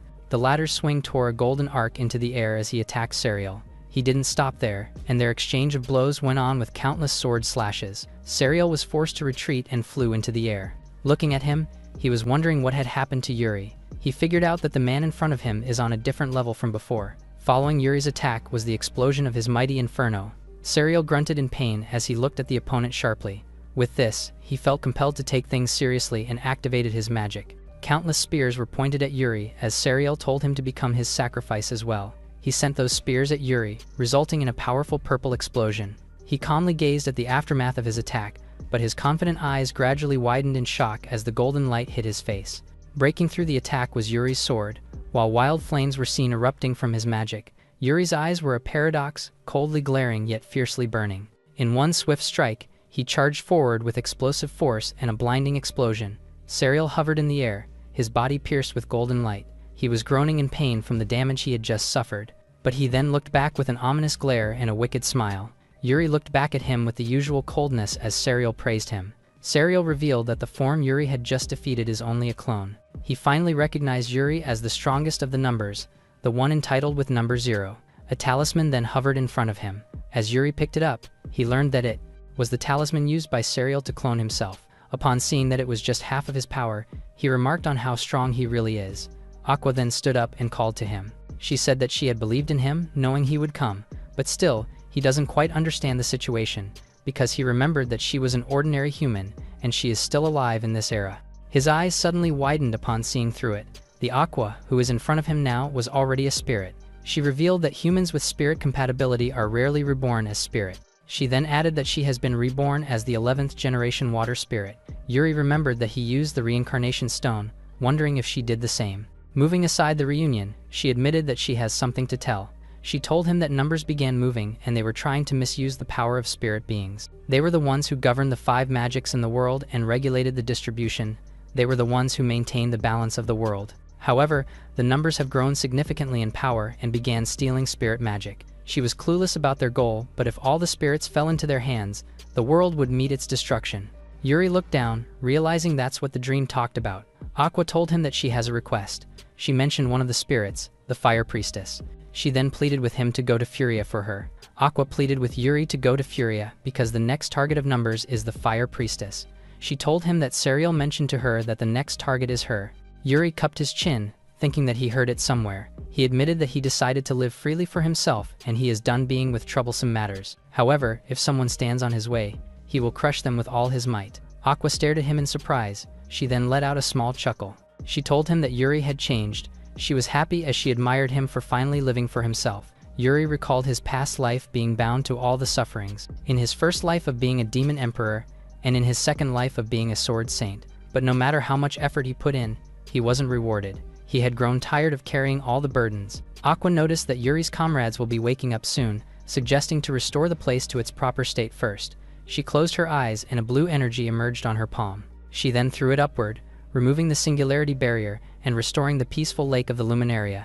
Rika slowly opened her eyes, asking where she was in confusion, while Claris recalled they were inside the singularity. Aqua caught both of their attention as she assured them. She smiled and introduced herself as Aqua, the water priestess. The two of them were surprised, asking if it was Aqua who resolved everything. Aqua denied it while turning her head behind. Being held by Yuri, Marius spoke and told them that it was because of Yuri that everything was handled. Hawks instantly helped Marius, while Aqua told them what happened to her and the numbers. She then spoke again, getting Yuri's attention. She turned her back with Yuri asking if she was leaving already. She replied that the numbers might pursue her again sooner, so she had to stay hidden. Yuri recalled that the numbers' goal is to capture and steal the spirit's power. Before leaving, Aqua asked Yuri for a request. She asked him to turn his head to the side and close his eyes, in which he followed. Aqua then leaned closer to him and kissed his cheek, leaving him and the girls surprised of what she had done. She smiled as her cheeks flushed, saying that Yuri really did forget about it. With a wide smile, she revealed that they were lovers in their past lives. Rika and Claris's jaw dropped by the sudden revelation. They shouted in unison, while Yuri exclaimed that he doesn't remember. Later, Yuri asked the Sky Dragon to take them home. Rika asked if he already got his reward, in which he remembered a bunch of things Marius gave. Claris suddenly ran towards her bug sister and called her out. She then stopped with tears in her eyes. She braced Rika tightly and asked if she was really leaving. Rika pats her head gently, saying that she had grown strong. She smiled warmly, saying she will be fine on her own. She had left the knights on her hand, prompting her to look with tears. Yuri and Rika ascended above with Claris calling her out loudly. She waved her hand and swore to be a strong knight just like her, prompting Rika to look down and smile proudly. Yuri turned his gaze when he was called by her. Claris then shouted her gratitude to him for saving Luminaria, which prompted him to smile warmly. Above the sky, Rika asked if it was okay for him not to stay in Luminaria. She annoyingly added that it was because of Aqua, whom she deemed important to Yuri. The latter admitted that to his past self, she is indeed important, but he admitted that Rika is the most important to him now, causing her to react in utter shock. Her face became red in an instant, asking what that meant. Yuri turned his gaze at her, telling her that it means exactly what it sounds like. Rika then stared at her with flushed cheeks. He then added that he had spent more time with Rika than Aqua in this life. Rika suddenly told him that it is unfair. She got sad and added that she might take everything seriously. Eurus asked if she's feeling unwell, in which she shouted that it's not it. In a flaming place, Yuri slowly opened his eyes and stared coldly. In front of an altar with massive stone, he wonders why he was there. He then felt like something like that happened to him before. Someone then called him out, prompting him to turn his head back. It was the fire priestess, who had been wanting to meet him. He then looked at her in confusion. It seemed like he had seen her face before, but he couldn't remember. She pleaded with Yuri to head to the fire capital of Neteria. With her sad face, she's worrying about it. She suddenly disappeared in the fire, with her voice echoing that the world might be destroyed. Yuri stared as he remembered what Aqua had said, thinking that she was the fire priestess. He suddenly got alarmed and looked at himself burning. He clenched his teeth and clutched his chest, feeling the burning sensation in his body. Later, the kobolds were lying on Yuri's too, making him unable to breathe and move. He suddenly got up, asking if it was Kichi's doing again, in which they answered with a bark. Yuri closed his eyes, thinking of the end of the world and how he needed to move for his freedom. With having no choice, he decided to look for a quest heading to the Fire City, Neteria. He then walks toward the quest board, noticing those bickering in the distance. The adventurers were fighting over who came first, getting his attention. An old elf suddenly welcomed everyone who was waiting in line. The adventurers rushed inside the bargain weapon shop as it opens today. Yuri looked upward, seeing the weapon shop being so lively. He gazes at his sword, thinking that he hasn't done maintenance and busters on his sword. Someone suddenly ran towards Yuri's direction. It was Arya, being so delighted for the weapon she got on sale. Yuri curiously asked what Arya was doing. The latter happily presented the weapon shop where she got her weapon. She also presented the old elf named Kali as the neat shop owner. She then asked Yuri if he wanted to check it out, saying that they offer cheap maintenance. Yuri acknowledged that it is cheap and tempting, but he would rather do it to someone he trusts. He refused Arya's offer, saying that he got a regular blacksmith he went to. Yuri opened the blacksmith shop's door and told him that he had maintenance to do. What he witnessed was the two people bickering inside the shop. The little girl then dismissed it, saying to her grandpa that she's done. She suddenly bumped into Yuri, prompting her to scream. She was sent backward, cupping her head in pain while Yuri asked if she was okay. With tears in Tia's eyes, she told him that she's fine. She instantly ran away as she apologized to him. Yuri curiously asked Grandpa who she was. Grandpa told him that she was his granddaughter Tia, and they had a bit of a fight about the shop. Yuri curiously asked if something happened, to which Grandpa answered. Grandpa thanked the new weapon shop with sarcasm because their business is now completely dead. He shed tears because blacksmiths pour their souls into their weapons, prompting Yuri to look down in sympathy. Grandpa sneered as he noticed that they were there again. It was two people collecting his repayment for today. Yuri curiously asked who they were, to which Grandpa told him that they were debt collectors. The latter told them that he will have money next month and throw them away, but they refused to. The debt collectors threatened to take his granddaughter away if he had no money to pay. The long-haired man then told him that there were plenty of customers who wanted a little girl like her. Grandpa angrily told them that Tia had nothing to do with it. The bald guy suddenly aimed his fist towards Grandpa. Yuri then raised his hand and activated his non-elemental magic. A lot of gold coins fell from above, causing the bald man to stop. Yuri coldly gave them 1,000,000 gil and firmly told them to get out. The debt collectors reacted in shock. They then grabbed the sack of gold coins and ran away. Hugo, the grandpa, apologized to him for getting caught up, but he dismissed it. Hugo went silent. He then apologized and told Yuri that he can't make his sword anymore. He revealed that Taya wanted to take over the shop, but he refused because it is dying. Yuri looked at him in silence, telling him that it's still too early to give up, because if not because of the sword he made, he won't be able to have made it through all his adventures. He admitted that he still wanted Hugo to make his sword, causing his eyes to widen. And to help him build his shop, Yuri offered to lend his strength. At the adventurer's tavern, Yuri told Pancho everything that happened to Hugo. Pancho crossed his arms, saying that the new weapon shop used deep pockets to crush their competitors. He then added that Kali extorted the dwarves who lost their job from their previous shop. Yuri realized the shady thing behind the shop and told Pancho that he wanted to help Hugo. Pancho raised his finger, telling that there's a way to do it. He raised his fist and proudly told him about the ideal blacksmithing contest or the SmithCon, causing Yuri to blankly ask him about that. Pancho revealed that the SmithCon is a contest between blacksmiths to showcase their best sword. He added that if Hugo wins that, his name will be heard as the best blacksmith in the ideal. Yuri admitted that he didn't know it existed, so he then praised Pancho for that information. The latter told him that judging from the situation, Hugo can't make a sword now. Yuri admitted that Hugo lost his spirit. While he could gather the materials needed, he needed someone else. Pancho asked if he had someone else in mind, prompting his eyes to widen in realization. Meanwhile, Tia retaliated and asked the debt collectors to let her go. They then told Tia that they had a perfect job for a cutie like her. She shouted at them, saying she doesn't need it because she found her calling to be a blacksmith. The man told her that she'll earn a lot to help her grandpa. She firmly refused and told them that she will rebuild the shop, prompting the man to sneer at her. Someone suddenly jumped off the roof. It was Yuri who was descending towards them. Yuri landed between them, causing Tia to react in surprise. With a cold expression, he told them to leave because he got business with Tia. The latter's mouth parted, while the collectors told Yuri to get lost because he always gets in their way. Someone suddenly showed up, saying things are different now. A giant boar head appeared as the debt collectors asked him to get Yuri. The boar head smirked as the two introduced him arrogantly, but Yuri looked at them unimpressed. The boar head raised his weapon towards Yuri, prompting him to set Tia aside. He counterattacked and slashed through his axe, while throwing his elbow on his nape. The boar head knelt on the ground, with Yuri hiding his sword back. The debt collectors were in disbelief as the boar head fell. Yuri ordered them to grab their pal and get out of the area immediately. He threatened them not to show their faces again around Hugo's forge. The debt collectors screamed in fear as they ran away. Yuri turned his head to Tia and asked if she was okay, in which she answered. Yuri directly told her that he needs to talk to her, prompting Tia to look at him in confusion. Tia grabbed his hand, telling him that she has been looking for someone strong too. She asked him to join the SmithCon with her in desperation. She admitted that she wanted to win and gather materials from the eastern mine. Yuri curiously asked her what she meant by that. Tia admitted that to forge a quality sword, she needed rare ore and a bodyguard to protect her. She told him that Hugo told her not to go because it is dangerous, but she always loved her grandpa's shop. Watching her grandpa forge the swords, she also took a liking to all of his creations too. With eager resolve, she told Yuri that she will win the SmithCon and protect her grandpa. Yuri realized that she thinks of the same thing and materials is one of the criteria too.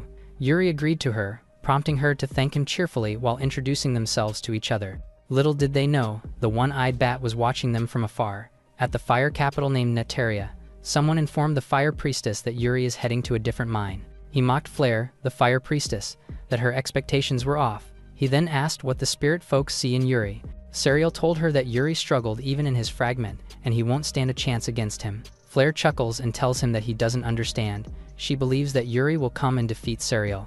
The latter just smirked at her claim. He then raised his hand and told her that he looks forward to it. Dark tendrils suddenly surged towards Flare, causing her to wince in pain. With tears in her eyes, she still believes that Yuri will defeat him. With Yuri being with Tia, Flare desperately called him. Under the bright sky, Tia happily told Yuri that she is counting on him, while the latter replied the same. He then noticed that Tia is tall for a dwarf. She then revealed that she is a half-dwarf and her grandpa is a pure-blooded one, which made him rare. They both halted when Tia announced that they were there. She told him that these huge rocks were the eastern mine. Yuri noticed that the vibe there was different from the northern mine, as the air feels lukewarm. Tia reminded him to stay sharp because only high-ranked adventurers were allowed there. Yuri told her blankly that he is not high-ranked, but she dismissed it. Tia winked and told him that they were confident in their eye for talent. She pointed at him confidently and told him that he is an A-rank adventurer. Yuri bluntly showed his adventurer card, telling her that he is an F rank. They entered inside the mine, with Tia being in disbelief. She looked around and reminded him to carefully look from there. She then turns her gaze when Yuri calls her out. The latter pointed out a small wooden cart, prompting Tia to scold him. She tried to pull out Yuri, telling him that it could be a trap. But then, she was unfortunate enough to step on the red button. She was left speechless when the cart slowly moved. It then became faster, causing her eyes to bulge out in shock. She shouted in fear with tears in her eyes while holding tightly on Yuri. The latter told her that they could reach the deepest part faster, claiming it a good start. The two of them got confused when a large stone appeared, and it turns out that it was a C-rank stone golem growling before them. Tia looked at it, thinking that it was really a trap, while Yuri remained unfazed. She told Yuri to wait, prompting him to look at her. She raised her hammer, telling him that she will handle this one. Yuri asked if she was sure because he came there to protect Tia, but she affirmed. She told him that she can take down monsters like that on her own. She then leapt upward, aiming her weapon on the golem's head. Her hammer fired up. She then eagerly struck down the golem in front. The golem turned into pieces, falling over them. She landed perfectly on the small cart. Yuri noticed that her hammer's external explosion boosts her strength. She got up again as the golem kept coming their way. While fighting the golems, she told him that the ore they give isn't rare, but she got to keep it through. Yuri decided not to step in because Tia can handle it, but his eyes widened upon noticing something. Tia stumbled upon a really huge golem as her eyes bulged out. The B-rank grand golem loomed over her as its eyes glowed. She began weeping as the golem's fist struck towards her, but Yuri instantly carried her, letting out a flame on his palm and causing an explosion. Tia called him out. He then realized that it was the end of the line. He stepped on the cart and then quickly dashed towards the golem's location.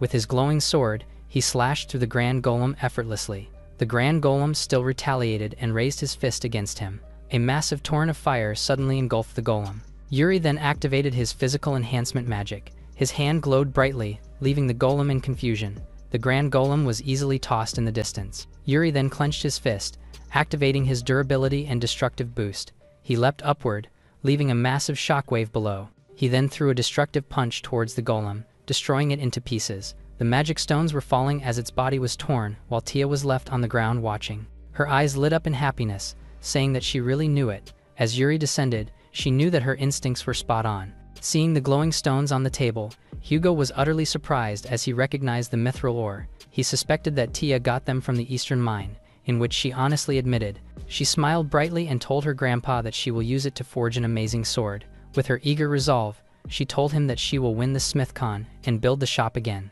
Hugo looked at her with sadness in his eyes. He then stood up and told her that it is too late now, because no matter how good the sword they make, it can't beat cheaper once. He added that it's all about money. Tia clenched her fist, telling him that she will forge it instead. Her grandpa told her not to be stupid because mithril ore is the hardest to work with. He shouted at her, telling that there is no way an amateur like her could do it. Tia gritted her teeth. She slammed the table and told Hugo that it was something they didn't know until they tried. She reminded him that she was his granddaughter, so she knew that she could do it. She grabbed the stones with eagerness to prove it. She then ran away, prompting her grandpa to call her out. As Hugo watched her leave, Yuri asked him if he was sure about his decision. Hugo admitted that Tia got the talent, but it's still too soon for her to handle mithril. He stood up, admitting that Tia is like an ore to him. He poured his heart out to shape and polish her again and again. He stared at her, saying that he wanted her to be a fine sword someday. Tia was seriously working on the stones, while her grandpa growled as he fixed his cup. Yuri shut his eyes as he heard him order Tia to move. Hugo knelt down and told Tia to watch him closely, in which she followed. The next day, Yuri came back to Hugo's shop.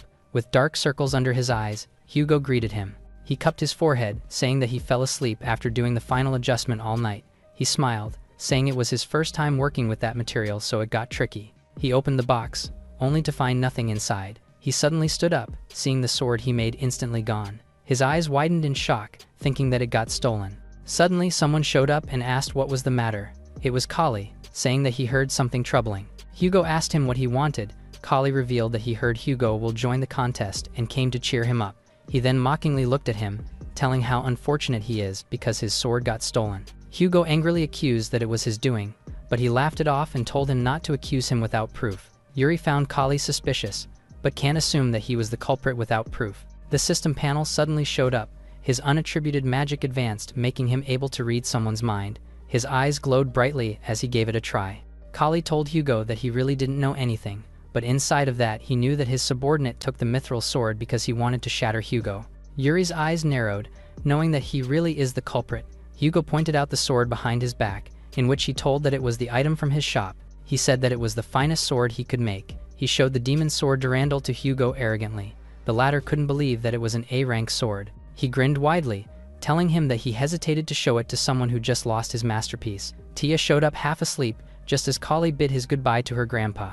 Hugo was left devastated with Yuri turning his back. He told him that he would get the sword from Kali's subordinate, but Hugo stopped him. The latter looked down, saying that even if they retrieve the sword, it won't stand a chance against a demon sword. With a new plan, Hugo decided that they should make a better sword than the demon one. Tia interferes, saying that there is a way to obtain the material. She asked her grandpa where to get the material, prompting him to call her out. With determination in her eyes, she told him to leave it to her. Yuri then speaks up, prompting the two to look at him. He told Hugo that he will help to save his shop too. Hugo stared at him in silence. He then cupped his forehead as he figured it out.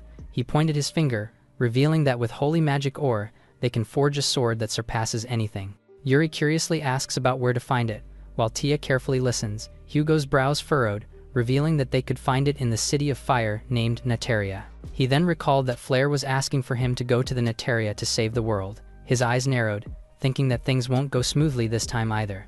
Yuri and Tia ascended above, riding the sky dragon. She happily pointed in front, saying she could already see it. Her voice echoes above, seeing the fire capital of Neteria. Inside the capital, the two of them walked their way. Tia tried to look ahead, finding no one, which confused her. Suddenly, Yuri spotted a guy from a distance. They walked towards the guy with him, apologizing to ask for something. The guy told them to leave while they can, prompting Yuri's confusion. He said that Neteria thrived thanks to the rare ore, but the bustle mine was suddenly engulfed by darkness. Tia stepped up and told them that without magic, crops won't grow and the town will be ruined. Yuri decided to solve the problem first before they could mine the holy magic ore. The guy curiously asked about them going inside the mine. He walked away, giving them warning that it wasn't a place for ordinary ones. He added that the guild put restrictions on it, prompting Tia to react in shock. Yuri deemed it a problem because there is no B-rank adventurer around. Suddenly, someone spoke up and told him that she's there. It was Chloe, smiling and greeting Yuri. The latter remembered her because they teamed up on an evil dragon subjugation quest.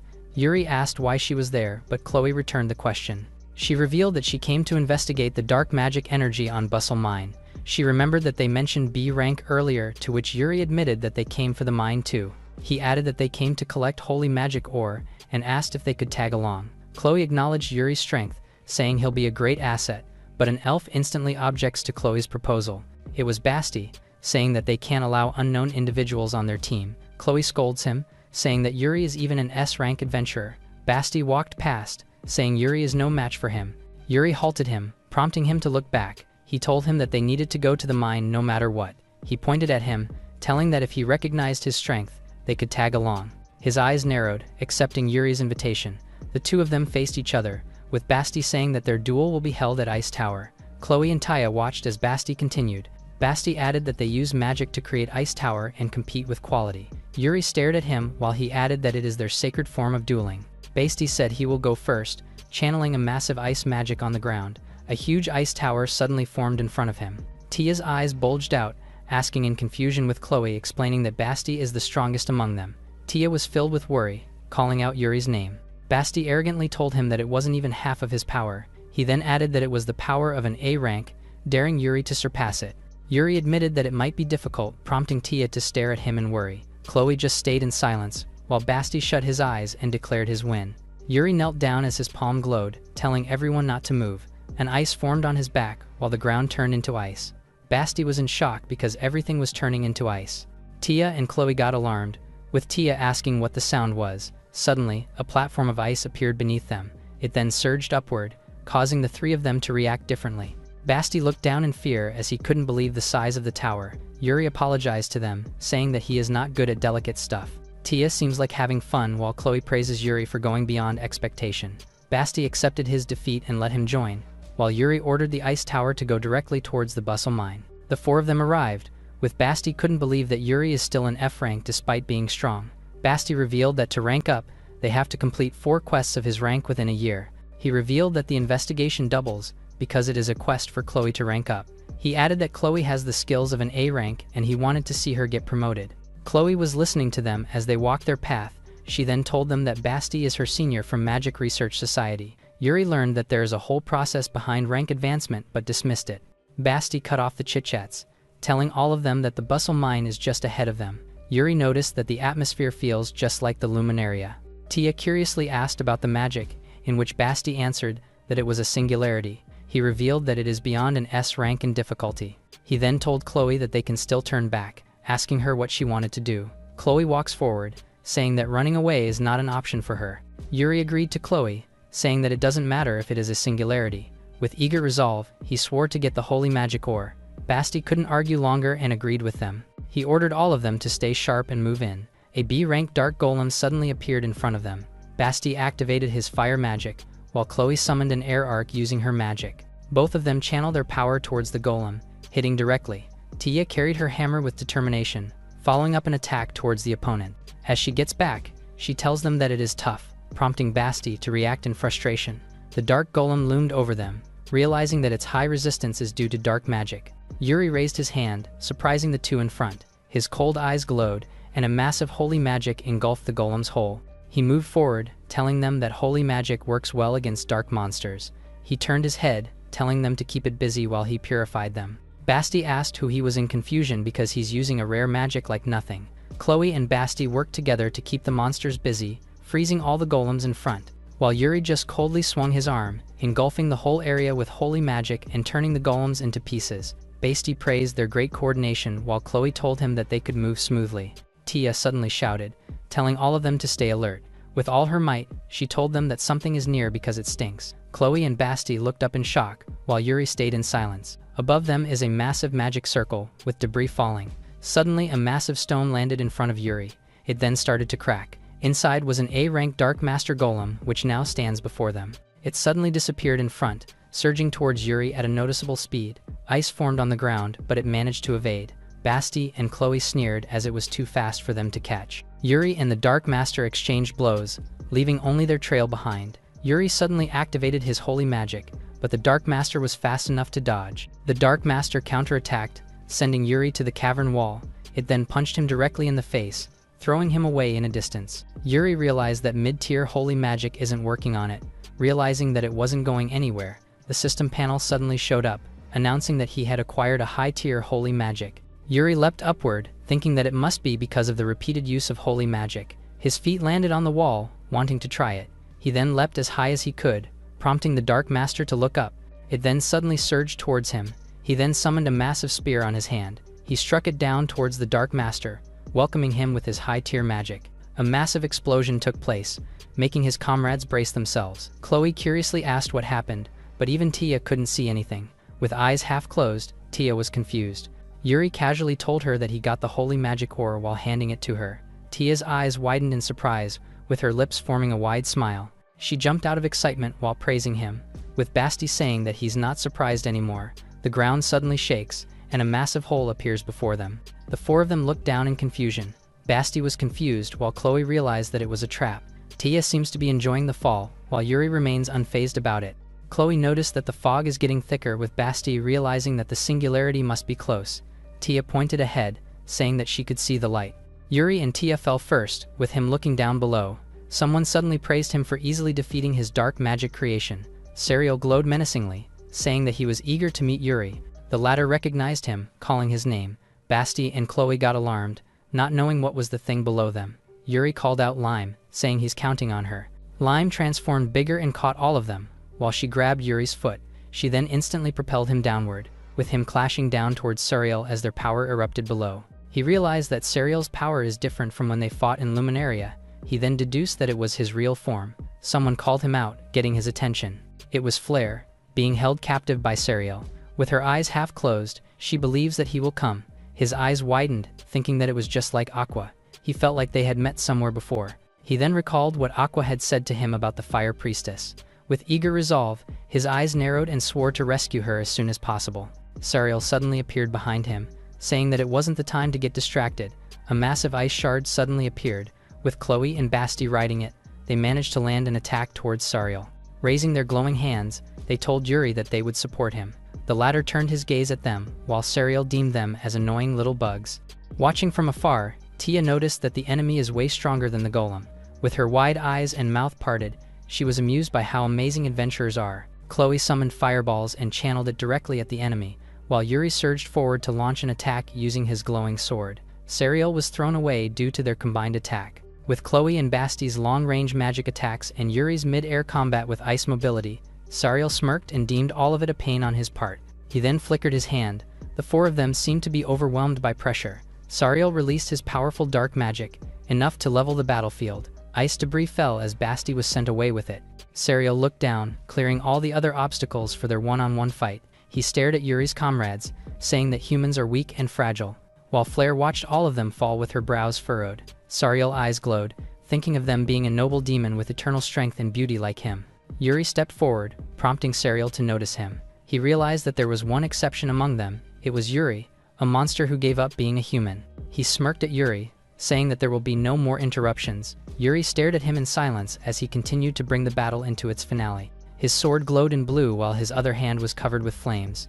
He then emitted a massive golden energy while Suriel watched from above. Yuri swore that anyone who gets in the way of his freedom will be crushed. Suriel smirked at him, summoning his scythe covered in dark magic. In a blink of an eye, he descended towards Yuri's position. With a twisted face, he shouted with all his might and faced Yuri head-on. The battlefield was riddled with countless sword slashes and energy streaks as they fought. Yuri's burning eyes sharply pierced through the enemy with his gaze. He charged forward with his body enveloped in golden and blue energies. A simple horizontal swing from him tore a bluish arc into the air as it was unleashed towards Suriel. The latter spun his weapon in response, creating an improvised barrier to shield himself from the attack. He then hurled several ring blades conjured out of energy toward Yuri, to which he slipped past through them and dashed to approach the enemy. Suriel gestured his hands to control his blades, causing them to change direction mid-air and chase Yuri. But he saw this and was ready, responding by creating a barrier around himself with his sword slashes. He quietly endured as the dark ring blades slashed all over him. After that round, Suriel stood up confidently while Yuri was totally roughed up. The Dark Angel looked at him with a taunting expression and teased him. Seeing Yuri barely standing, he asked what happened to all that confidence from earlier. Still, his eyes continued to burn coldly. Looking at the enemy's weapon, it was a Grim Reaper's death scythe that absorbs blood from the wounds it inflicts. While they resumed the confrontation, he finally realized that this fatigue is all because of the blood loss from the scythe. He knew that the speed gap would only widen at this rate and realized the gravity of his situation. Suddenly, someone activated the elf's secret art from afar. It unleashed the breath of the wind god towards Suriel, surprising Yuri himself as he looked at the attack. He then heard a voice telling him to not lose. It was Chloe who attacked with Basti's support, telling him he's not the kind of man who goes down like that. Suriel turned to her and said that it won't change anything. He then hurled a projectile aiming to kill them first, but Yuri won't let them and suddenly appears in front of him with his newly acquired wind magic. He stood confidently and brandished his sword to him, saying something has changed. He then called him an annoying little heartless replica, pissing Suriel off. Their conversation instantly transitioned to fighting again, with wind and dark energies blitzing through the battlefield. They maximized the use of the field through their powerful attacks while evading each other. They exchanged countless blows in an instant, piercing through the place. Yuri barely managed to outpace him, but he knew it's only a matter of time before he adapts. With this, he planned to end it in one go and exuded his powerful energy. A surge of blinding golden light burst forth from his sword as he thrusted forward. These golden lights approached Suriel and threatened to pierce him, but he only smiled confidently as he activated his skill, the World of Darkness. Suddenly, Yuri was transported into a space filled with nothing but darkness. Suriel then revealed that he has already prepared a counter for Yuri's ultimate. The distant darkness threatens to slowly consume his body. This time, Suriel believes it's over for Yuri and he will surpass him as number 0 to rise even higher. But from the darkness, an undying ember was born.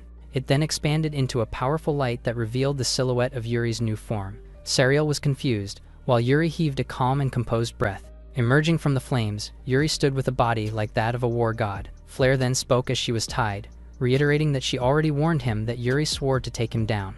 Yuri's eyes stared at the enemy with a cold burn, a terrifying calm. Suriel desperately cursed out the spirits for helping Yuri and getting in his way. He then expressed his disappointment in Yuri, who was once hailed as the number 0. Back then, he was once a lone warrior who rejected the company of anyone. And now, he's receiving help from his newfound allies. He said that he can't do something on his own. He activated his final skill in desperation, calling him disgraceful as he asked if this is the freedom he sought. Yuri stood still as the dark projectile began drilling its way towards him. But before the darkness touched him, it was split by the powerful flame field that surrounds Yuri. The latter then reflected how he used to not care what happened to anyone else as long as he had his freedom. But he realized that it was not that simple. Remembering his experiences, he reflected that life is all about helping and being helped in return. And in that kind of system, he found the very freedom that he is willing to give his all to protect. Suriel pleaded for him to stop, but Yuri's cold rationality burned through the enemy without any hesitation. After his powerful attack, Yuri landed on the ground with Suriel standing behind him. Yuri turned his gaze, seeing Suriel gasping for his breath. Barely holding himself, Suriel said that he can't afford to lose in a place like that. He told Yuri that he must surpass him, being the number 0. He raised his hand, having to say something. Suddenly, someone angrily talks to him as if taking his very own soul. He shouted in pain when a dark chain emerged from his body. Yuri's eyes glowed as he recognized the crest. It was a collar of domination that restrained the target's freedom. Suriel raised his hand, pleading with someone to let him fight more to stop Zero. A purple eye suddenly showed up behind the chain. Then Suriel's body exploded with the dark chains around it. Yuri stood before him, thinking about the collar domination. He remembered his previous life being tormented by the same magic. He used a special method to reset his life from 0, as the reincarnation stone glowed in his hand. It was the biggest reason why he chose to reincarnate, to be freed from the collar of domination. He touched his neck, remembering the one who placed the collar on him. Someone suddenly stepped outside the black hole. The guy smiled at him, saying that it has been a long time. He then opened his eyes, while Yuri stared and recognized him, the guy whose name is Zeth. From before, Zeth asked why Yuri betrayed the organization. He asked what could Yuri possibly want, even when possessing the strongest power. Going back, Zeth told him that he was glad to be remembered by Yuri. He was delighted to see the high-level control spell that his fool comrade invented. Yuri suddenly dashed towards him, raising his glowing sword. He managed to slash Zeth in half, or so he thought he managed to get him. Zeth turned at him, telling that it is useless because what he sees is just a projection of him. He raised his hand, saying that Yuri belongs to him. His eyes glowed, saying that he can't wait to take Yuri's freedom again. He swore to bind him with a collar again, which made Yuri look at him coldly. The latter watched how he vanished into thin air. He stared ahead, remembering Zeth who took away his freedom. Meanwhile, Flare smiled at him, saying that he is still as strong as ever. He called her out and thanked her, while remembering their time together. Flare was also one of his comrades who stood by him during his Demon Emperor era. She never thought of seeing him again. Admitting that it feels like a dream, she revealed that she had no idea what happened when she reincarnated as Fire Spirit. She smiled widely, thinking that she reincarnated just to fight alongside him again. Yuri thought that Flare's situation is similar to Aqua. Flare turned her back, saying that they can't still let their guard down. He managed to protect the Fire and Water Spirit, but the remaining ones are still out there. She raised her fist, saying that she's counting on him. She smiled and told him to protect all the spirits before they fall in their hands and save the world again. Yuri replied that he will only fight for his freedom, but Flare just smiled at him widely. Chloe and Basti watched the two together. Chloe looked down, saying she couldn't do anything against the demons. With a sad expression, she thought that she wouldn't make it to A rank with just that. Basti called and assured her that she assessed the situation quickly and supported Yuri. He added that adventurers needed an ability to make a decision in an instant in which she possessed. They shake their hands, swearing to improve together. Yuri stared at them closely, while Lime and Tia declared that the battle ended in the Bustle Mine. Flare waved her hand at them, but there's still one thing left for them to do. Tia raised the holy magic ore, telling Yuri that she will definitely win the blacksmithing contest. Yuri agreed with her as the Sky Dragon flew away. Back at the blacksmith shop, Hugo couldn't believe that he actually got his hand on holy magic ore. Tia happily raised her fist, calling her grandpa to forge the sword that would win the contest. Hugo stayed in silence while holding his cup. He then apologized and told them that he didn't feel like striking it. Tia got mad, asking what he was talking about at times like this. Hugo made himself clear, instructing Tia to forge it. The latter's eyes widened in shock and couldn't believe that it was her. With his support, the mithril sword was a wonderful creation, but he can entrust it to her now. Hugo pointed at her, ordering her to forge the greatest sword to be a full-fledged blacksmith. Tia stared at him, thinking through her answer. She agreed to her grandpa, prompting Yuri to smile before heading back. Tia went inside and sat at the forging area. She then started working in it. She was forging the sword carefully with full determination. And the day comes and the Lydiel blacksmithing contest has begun. The MC raised her hand, asking who will be chosen for Lydiel's best weapon. Yuri walked around as the MC called for entry number 1. He noticed that Tia and the others hadn't arrived yet. The MC called for entry number 2, but others heard that they were working at the last minute. Someone speaks beside him, getting his attention.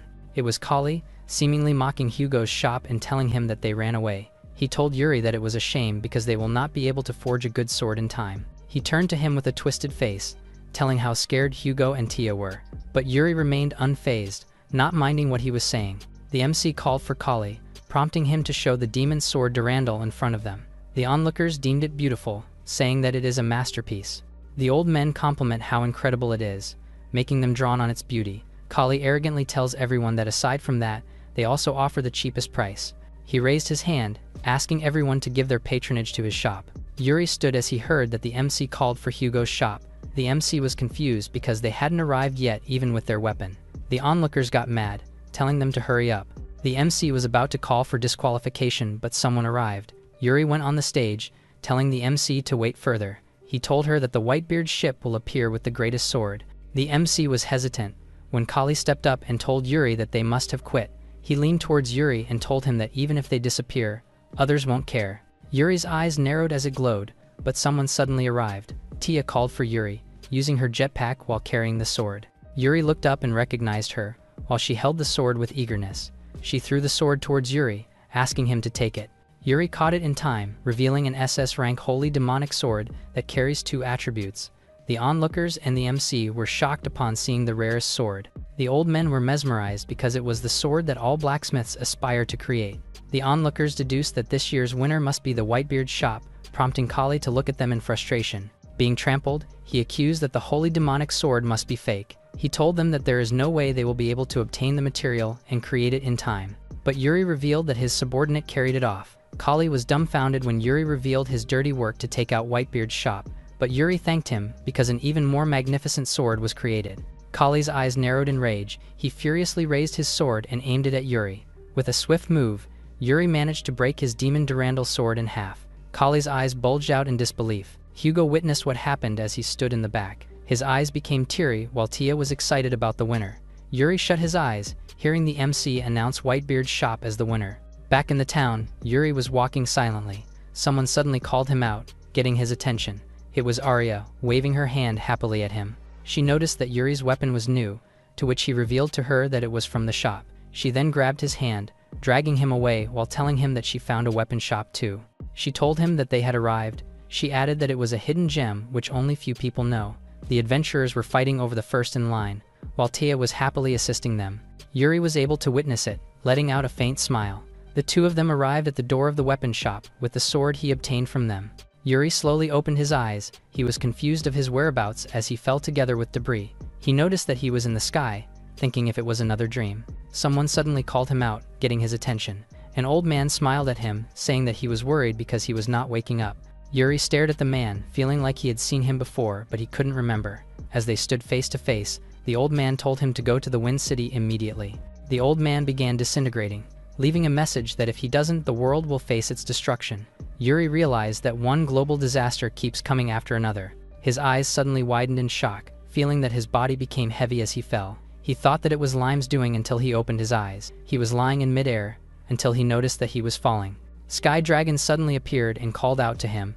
He then noticed her as she leaned closer to him. He then landed on her shoulder, thanking her for saving him. He noticed that he became careless as he passed out due to exhaustion after returning from the quest. As they soar above, he realizes that he will get dragged into something troublesome again. He then arrived at the guild, planning to take a quest for Lime's new food. He stood in the quest board in disappointment, finding the same quest over and over again. His gaze landed on Lime, asking if there is a quest that catches her attention. Lime sulked in, being tired of the wolf and goblin's magic stone. Arya suddenly showed up and called his name. She waved her hand and cheerfully ran towards him. She asked if he was looking for a quest, in which he answered. She happily pulled out a quest, asking him to join the rare item gathering quest. Lime chirped beside, prompting him to think that she was excited for the rare items. Rika suddenly showed up, recognizing him. She then smiled and walked toward them. She then pulled out a quest and asked him to join the subjugation of the B-rank monster. Lime chirps in excitement, making him notice. Arya pointed at Rika with annoyance, saying she was the first to ask Yuri. The two stared at each other in rage with lightning crackling between them. Yuri raised his hand and asked the two to stop fighting. They then faced him and simultaneously asked to choose between them. Someone suddenly stepped up and held his hand, telling them to stop. It was Isha, happily pulling him away and telling them that she's borrowing Yuri. Arya and Rika find it unfair while trying to stop her, prompting Aisha to stop and stare at them menacingly while telling them that it is an emergency quest. Yuri seems so done with them, thinking if his opinion matters.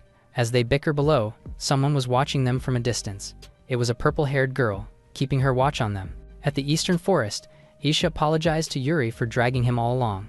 As they walk inside the forest, she reveals that it is a direct order from the guildmaster. She told him that the guildmaster is the head of Lydial Guild, and they receive a quest from her. Yuri realized that even adventurers who live for freedom can't avoid their duties. He remembered how he refused to be promoted because he doesn't like to take on a quest. He then told her that B rank must be really tough, but Aisha smirked as if there was something. She crossed her arms and proudly told Yuri that she is ranked 7th in A class. Yuri found it amazing and asked when it happened, but she said it was just natural. She revealed that the top 4 A rank are on another level because it hasn't changed in years. Yuri found out that there are still insane people, but it has nothing to do with him. He curiously asked why she needed him, but she revealed that it was an order from the guildmaster. She added that the quest is to make him her partner, but suddenly the wolves come out and growling at them. The C-rank wolves appear before them, as Isha told him that they need to eliminate rampaging monsters. She added that the quest is probably a test for Yuri. The wolves surrounded them as Yuri pulled out his sword. He instantly slashed the wolves in one swift move, surging past them. His eyes glowed as he coldly told her that he is not the type to just follow the guildmaster's order. Isha used her glowing sword and slashed the wolves in half, while Yuri did the same as if he was not bothered by it. The two of them stood by each other as Isha sighed in relief. They stood in the middle of 100 wolves' corpses, with her announcing that it was done. Yuri thought that even if the number is large, they can't measure his actual skill. A silhouette watched them from the trees. It then smirked, which caught Yuri's attention. A minotaur suddenly charged on their back with its weapon. Yuri carried Isha away as he managed to dodge its attack that caused the explosion. Isha looked at it in disbelief, while the minotaur grinned widely. It was a B-rank minotaur king, growling loudly at them. Yuri noticed that just before the king appeared, he noticed someone watching. The minotaur king growled in pain when Yuri suddenly slashed its body. It then landed on the ground, with Isha commenting that he was reckless. She then told him not to get the wrong idea because she could also take it down. Yuri agreed, saying he knew it that much. He then noticed a camera that focuses on them. The camera flashes in front of the two, while the guy tells them that it is a scoop. He grinned, announcing that an F-rank adventurer took down a B-rank monster. Yuri covered himself from the flash, while the man added that it will definitely be a huge scandal among the ranks. Isha sneered while Yuri curiously asked who that guy was. She revealed that it was Karj, whose life's purpose is to expose others' secrets. He was also 4th place in A-rank's adventurers, which made Yuri think that he was part of the top 4 she mentioned earlier. Isha asked Karj if he was also picked as a watcher, adding if she alone was not enough. Karj told her not to take it badly because the guildmaster wanted information quickly. Yuri realized that the quest was to partner with Isha and tail him, but he knew that it was to gauge his strength, but being watched does not feel good. Karj bid his goodbye, saying that he already got what he needed, but Yuri halted him, prompting him to stop in confusion. Yuri told him to delete the data on the camera, but he just smirked about it. He then pointed at Karj, saying that he does not want to stand out weirdly. Karj sneered at him, saying that he is more interesting than the rumors say. He then faced Yuri and agreed to delete it for him, but a shadow appeared on his feet. He instantly ran away, saying that only if he managed to catch him, but Yuri chased after. The shadows helped him move faster, while the shadow tendrils surged towards Yuri's direction. But the latter managed to grab the branch above and evade the tendrils. Karj turned his head, saying that he really had A-rank potential. Yuri was close enough to grab his head, but he disappeared in a blink of an eye. He landed on the ground, with Karj summoning shadows that looked like himself. He grinned widely with his camera flashing, asking Yuri to guess who is the real him. The latter covered his face due to the flashes, telling him that he had no idea. Karjay was stunned in confusion, because Yuri swung his glowing sword around and slashing his clones. Karjay's mouth parted in disbelief, hitting 6 places in one and thinking that it was a major scoop. He deemed Yuri too bad. Swallowing the camera he had and saying that he was the real one, he bid his farewell while Yuri darted towards him. The latter swung his sword but was not able to chase after him. Isha walked towards him and called out his name. She admitted that she does not know why he clung to being F rank. Her face glowed, admitting that if the guild found out his true strength they would never leave him alone. Yuri turned his face and stared at her as a response. Under the night sky, inside the guildmaster was watching the footage that Karj took. She crossed her arms, noticing that Yuri could put up a fight to an A rank. She recognized that his power is an A rank, or maybe he even surpasses that rank. Looking at Yuri's data, she swore that she had to find out the power that Yuri truly possessed. The adventurers gather inside the guild. Yuri notices that it feels a lot livelier than usual. He then arrived in front of the quest board. A replacement trial was posted and everyone was required to join. Someone suddenly stepped forward. It was the guildmaster of Lydiel named Mari, asking if he was Yuri. She asked him for a moment because she would like to speak with him. Yuri finally met her, asking what she wanted from him. She revealed that she heard a rumor that an adventurer is falsifying their rank. She added that the adventurer possesses a strength equivalent to an A rank and asked if it sounds familiar to him. Yuri suddenly answered and told them that someone like that is awful, leaving them dumbfounded. Mari fixed her glasses, saying that he really plays dumb as the rumor says. A hologram appeared above her palm, asking if he would feel the same after watching it. The hologram shows Basti, telling the guild that it is such a loss to keep him as F rank. Arya then proudly said that she had known him for a long time and he is the best. Butch suddenly appeared, telling how powerful he was but arrogantly brought himself. Rika showed up, saying that calling him the strongest in the history wouldn't be an exaggeration. After that, Mari asked him if he would still claim to be an F rank. Yuri affirmed and apologized, repeating what he had said during the promotion. But Mari cut him off, saying that she knew his circumstances. She knew how much he values freedom above anyone else. She then boldly added that during the replacement trial, she wanted Yuri to ascend to S rank. The adventurers' mouths parted in disbelief upon hearing it. While 3 other people showed an interesting smile, the main attraction just stared at her unimpressed. Mari revealed that being an S-rank adventurer he will be able to do what he wants and live freely. And from their perspective, the guild's authority will boost. Yuri thought that it was really a good proposal, but he won't be able to go unnoticed. Someone from above suddenly blurted out that it is getting juicy. It was Karj, telling everyone that it was a scoop. Yuri recalled that he was the guy from yesterday. Someone appeared again and told them that he heard everything. It was Leon, confirming if the condition also applies to them. A woman sitting above also heard the condition. It was Maka, saying that the title was too perfect for her. Another one found it unfair if only Yuri got to be an S rank, prompting the latter to stare at him in silence. It was Roy, standing before them and asking to let him in too. The adventurers couldn't believe what they were seeing. It was the 4 heavenly kings of A rank, gathering in one place. Yuri recognized them because of Isha, while Mari cupped her head because of them. Roy walked towards Yuri and introduced himself. Yuri noticed that compared to others, he gives off a different aura, deducing that he is the top one. He accepted his hand, saying that it was nice to meet him too. Suddenly, lightning engulfed his whole body. His eyes twitched, recognizing that it was a lightning-based magic. Roy apologized to him, saying that it is his way of saying hello. With a smirk on his face, he revealed that most adventurers would pass out in seconds, but Yuri proved him otherwise. The lightning slowly weakened as they stood face to face, with Roy pulling out his hand amidst the smoke. Yuri apologized to him, saying that he doesn't want to stand out anymore. Roy smiled in sarcasm, asking if he was like those types who act cold. Roy told him that he really despises those who look down on other adventurers. His eyes narrowed, saying that he wanted Yuri to get serious. But Yuri just stared at him, completely clueless about it. Mari stepped up and stopped him, saying that he is inside the guild. Roy turned his back, telling her not to get angry because he is just messing up with Yuri. He started walking away, bidding his goodbye. The 4 top rankers started taking their leave, with Roy telling him that he is looking forward to tomorrow. Yuri didn't reply and just watched them walk away. He then looked at his hand and realized that he attracted trouble again. Mari turned her head at him, apologizing for what happened. She then began introducing Roy. He was the rank 1 and the only one who can use lightning magic. She worriedly told him that he acts freely because of his strength, but he is not a bad guy. Yuri thought of him, thinking that his strength is proven, so there's no need for a replacement. He then asked Mari if the replacement battles can really test his strength. He added that if it is only to test his strength, there could be another way for it. Mari smirked at him, saying that he acted oblivious but sharp. She revealed that the replacement battles serve a purpose of choosing members for a special quest. Her gaze went sharp, saying that the selected members will be heading to the Wind City, Old Peak. He recalled the old man, telling him to go to that city immediately. He looked down, thinking that he was back on the same pattern again. With resolve, he now found a reason to go to the Wind City. Gathered inside the training were the 250 adventurers. Mari stepped up, announcing the replacement battles that were posted a day ago. During the period, they will kill monsters and gather magic stones to submit to the guild. After the assessment, based on the rarity of the stone, they will be re-ranked. However, if they withdraw from the test, their license will be revoked. Among those were Rika and Arya, who were lower than their actual strength, and Butch, who has stayed in his rank for years out of complacency.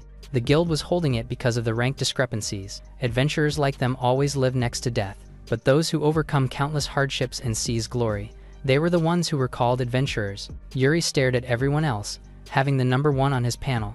Mari raised her hand as the Lidio Guild replacement battles began. Yuri raised his hand, telling Lime that they have to finish it quickly. He then bit his finger, summoning his sky dragon and soaring up the sky. Yuri then asked what Lime could see, but she was eagerly focusing on finding something. She then chirped longer as if spotting something. Lime found a glowing spot inside the forest. She then opened her eyes as if announcing it. She reshaped herself as an arrow and pointed the direction to him. A golden light surged past the sky as Arya and Rika watched it. They recognized that it was Yuri, prompting them to be determined. Roy gazes above, recognizing the spirit as it should be. Yuri found a monster from above with the help of Lime. He then landed in front of the massive Cyclops. The B-rank Giga Cyclops roared at him, prompting him to apologize because the one he freed will be killed by now. A blue shadow suddenly appeared, hitting the Cyclops in the face with one swift kick. Yuri's eyes widened in shock as Leon threw a finishing blow towards the Cyclops' body. He then faced Yuri, apologizing that he can't let him go ahead. With glowing eyes, he announced that he is the one who will become an S rank. Yuri's face became unimpressed, not anticipating it. As they walked through the forest, Arya irritatingly asked why Rika was following her. The latter retorted, saying Arya was the one following her. The two of them engaged in a heated argument as Arya asked who Rika is to Yuri. She then blushed as she cleared her throat, saying she is someone important to him. But Arya wasn't willing to back down and bragged that she had already been introduced to his family. They were debating so hard that the rabbit beside them was trembling in fear. Their heated argument was about to escalate as they fought over who's more important for Yuri. Little did they know, a spider monster from up was eyeing them.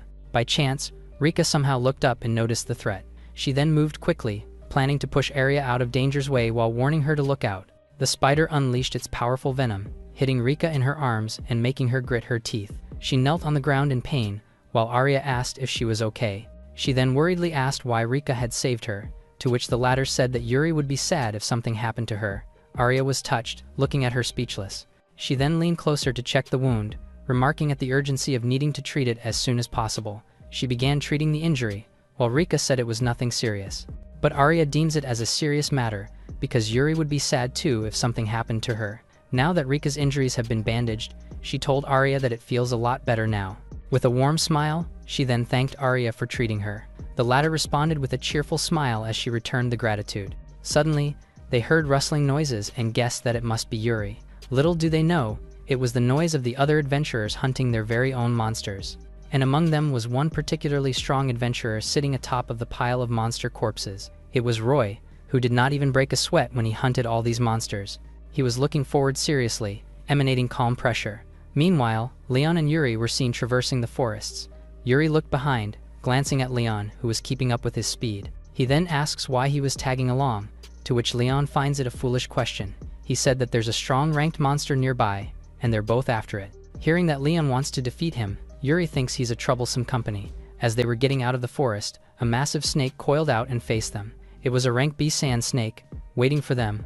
With one swift move, Yuri was able to close the distance with the snake. But just then, Leon was already in the air and was preparing to attack. He then came down at the snake with a powerful downward kick. Seeing this, Yuri couldn't help but think that he's surprisingly agile for his size. But there was one more monster aiming to charge at them. Seeing this, Maka activated her holy magic, catching both Yuri and Leon's attention. She then fired the arrow of affection directly to the monster's chest. As the monster fell down to the ground, Maka told them that they seemed to be having fun. She then stood with a confident smile and told them she wanted to join in too. Yuri looked at her, wondering what was going on, as the other adventurers kept coming. Then as she was standing, a monster bear suddenly emerged behind her to attack, but she was able to swiftly dash sideways to evade the bear's attack. The rank B monster began chasing her, but she seems to be having fun. she then turned around to prepare an attack, unleashing another arrow of affection that pierced through the monster's chest. She then let out a hearty chuckle, claiming that she's really a genius. Leon couldn't help but remark that the Saintess's power remained strong despite her age, but hearing him poke at her age pissed Maka off, threatening to pull out all his hair. Their playful banter continued as Maka fired her attacks at Leon. Watching this, Yuri couldn't help but be amazed by the A-rank adventurer's powers. He charged at the monsters, saying he had never struggled this much against another adventurer before, but still, he won't let himself fall behind and finally decided to take things seriously. Golden light streaked through the battlefield as he tore the monsters to pieces with a single attack. He looked forward, declaring that just standing idly around is not his style. Seeing this, both Leon and Maka were astonished. Yuri confidently stood before the monsters he had slain. He admits it was tough, but at least he managed to get a B-rank magic stone. Suddenly, he noticed black smoke coming from behind. The smoke grew and loomed over him as he looked up to it. From there emerged Karj, stealing the magic stone from the monster Yuri had just defeated. The latter only watched him with unimpressed eyes, while Karj only grinned and said he should try somewhere else. Just like that, he burrowed to the ground with his shadow ability and left. Maka remarked that Karj really has a tendency to do cruel stuff. Meanwhile, Leon asked if Yuri had potential, to which Maka said she had no idea. Turning to Yuri, he acknowledged that had been beaten and thought of another plan. At the bar, Pancho offered to give Yuri some advice because the first day didn't go well. Yuri said he was the only person he can trust at times like this, pissing Pancho for mispronouncing his name. The latter then told him that just hunting the monsters around won't be enough. He then asked him why not aim for an S-rank monster, to which he asked where he could find one. But Pancho has no clues too. Information about it is usually rare too. He then served Yuri a plate of their new long pasta bolognese for free. Pancho proudly boasted his cooking, while Yuri looked at it in excitement. Suddenly, a voice of a woman was heard insisting she saw something. It was May, reporting of the giant squid monster rising from the sea. This was enough to pique Yuri's attention, who turned around to listen. May continued pleading to the adventurers for help. Drinking his booze, the adventurer grew tired of her whining. He then threw the cup at May, scolding her for ruining her drink. He looked down on her, saying she must bring money if she wanted them to take on a job. Falling down, May had unintentionally exposed a little bit of her body. The wicked adventurers began assaulting her after seeing it. Yuri stood up to mediate, while Pancho pleaded with him not to break the shop. An inappropriate grin stretched out from the adventurer's mouth as he held May. The latter wanted to break free, but the adventurer was too strong for her. That was when Yuri finally held the adventurer's arms. He told him to let her go since she's not comfortable. The adventurers were surprised and asked for his identity. He told him to let go, but Yuri's grip only tightened and caused him to groan in pain. The adventurer frantically whined in pain while Yuri continued pressing his arms. The adventurer was pissed and asked for his name and rank. The latter introduced himself, the F-rank adventurer Yuri. The bullies began laughing at him after hearing his low rank, while May looked up to him with a confused expression. Yuri stood calm as the adventurers began berating him. The adventurers introduced themselves as George and Johnny, both C ranks. May warned him to run out of worry, while Pancho worried that the shop might get wrecked. The two clueless mutts charged forward to attack him. They hurled their throwing weapons at him, while Yuri even closed his eyes and effortlessly dodged them all. As the throwing weapons wreaked havoc inside the shop, Pancho was so worried. Even Yuri's meal got thrown to the air because of the enemy's throwing weapons. Yuri then pulled out the sword from his sheath, then sliced the throwing weapons that persistently chased him. With his left hand, Yuri then used his fireball skill. He hurled it towards George and Johnny, who weren't able to evade it and got engulfed in flames. Just as they fell to the floor, Yuri managed to catch his meal. May can only look at him in awe and admiration of his strength. Looking at him, she said she never saw someone this strong before. Yuri turned to Pancho and asked him to fix his meal. While the latter was down and his shop was ruined, Yuri then turned around and looked at May. He then asked if she was okay, to which she stuttered as she agreed. With a serious look on his face, he then asked May to tell him more about the squid monster. The latter looked at him with a confused expression on her face.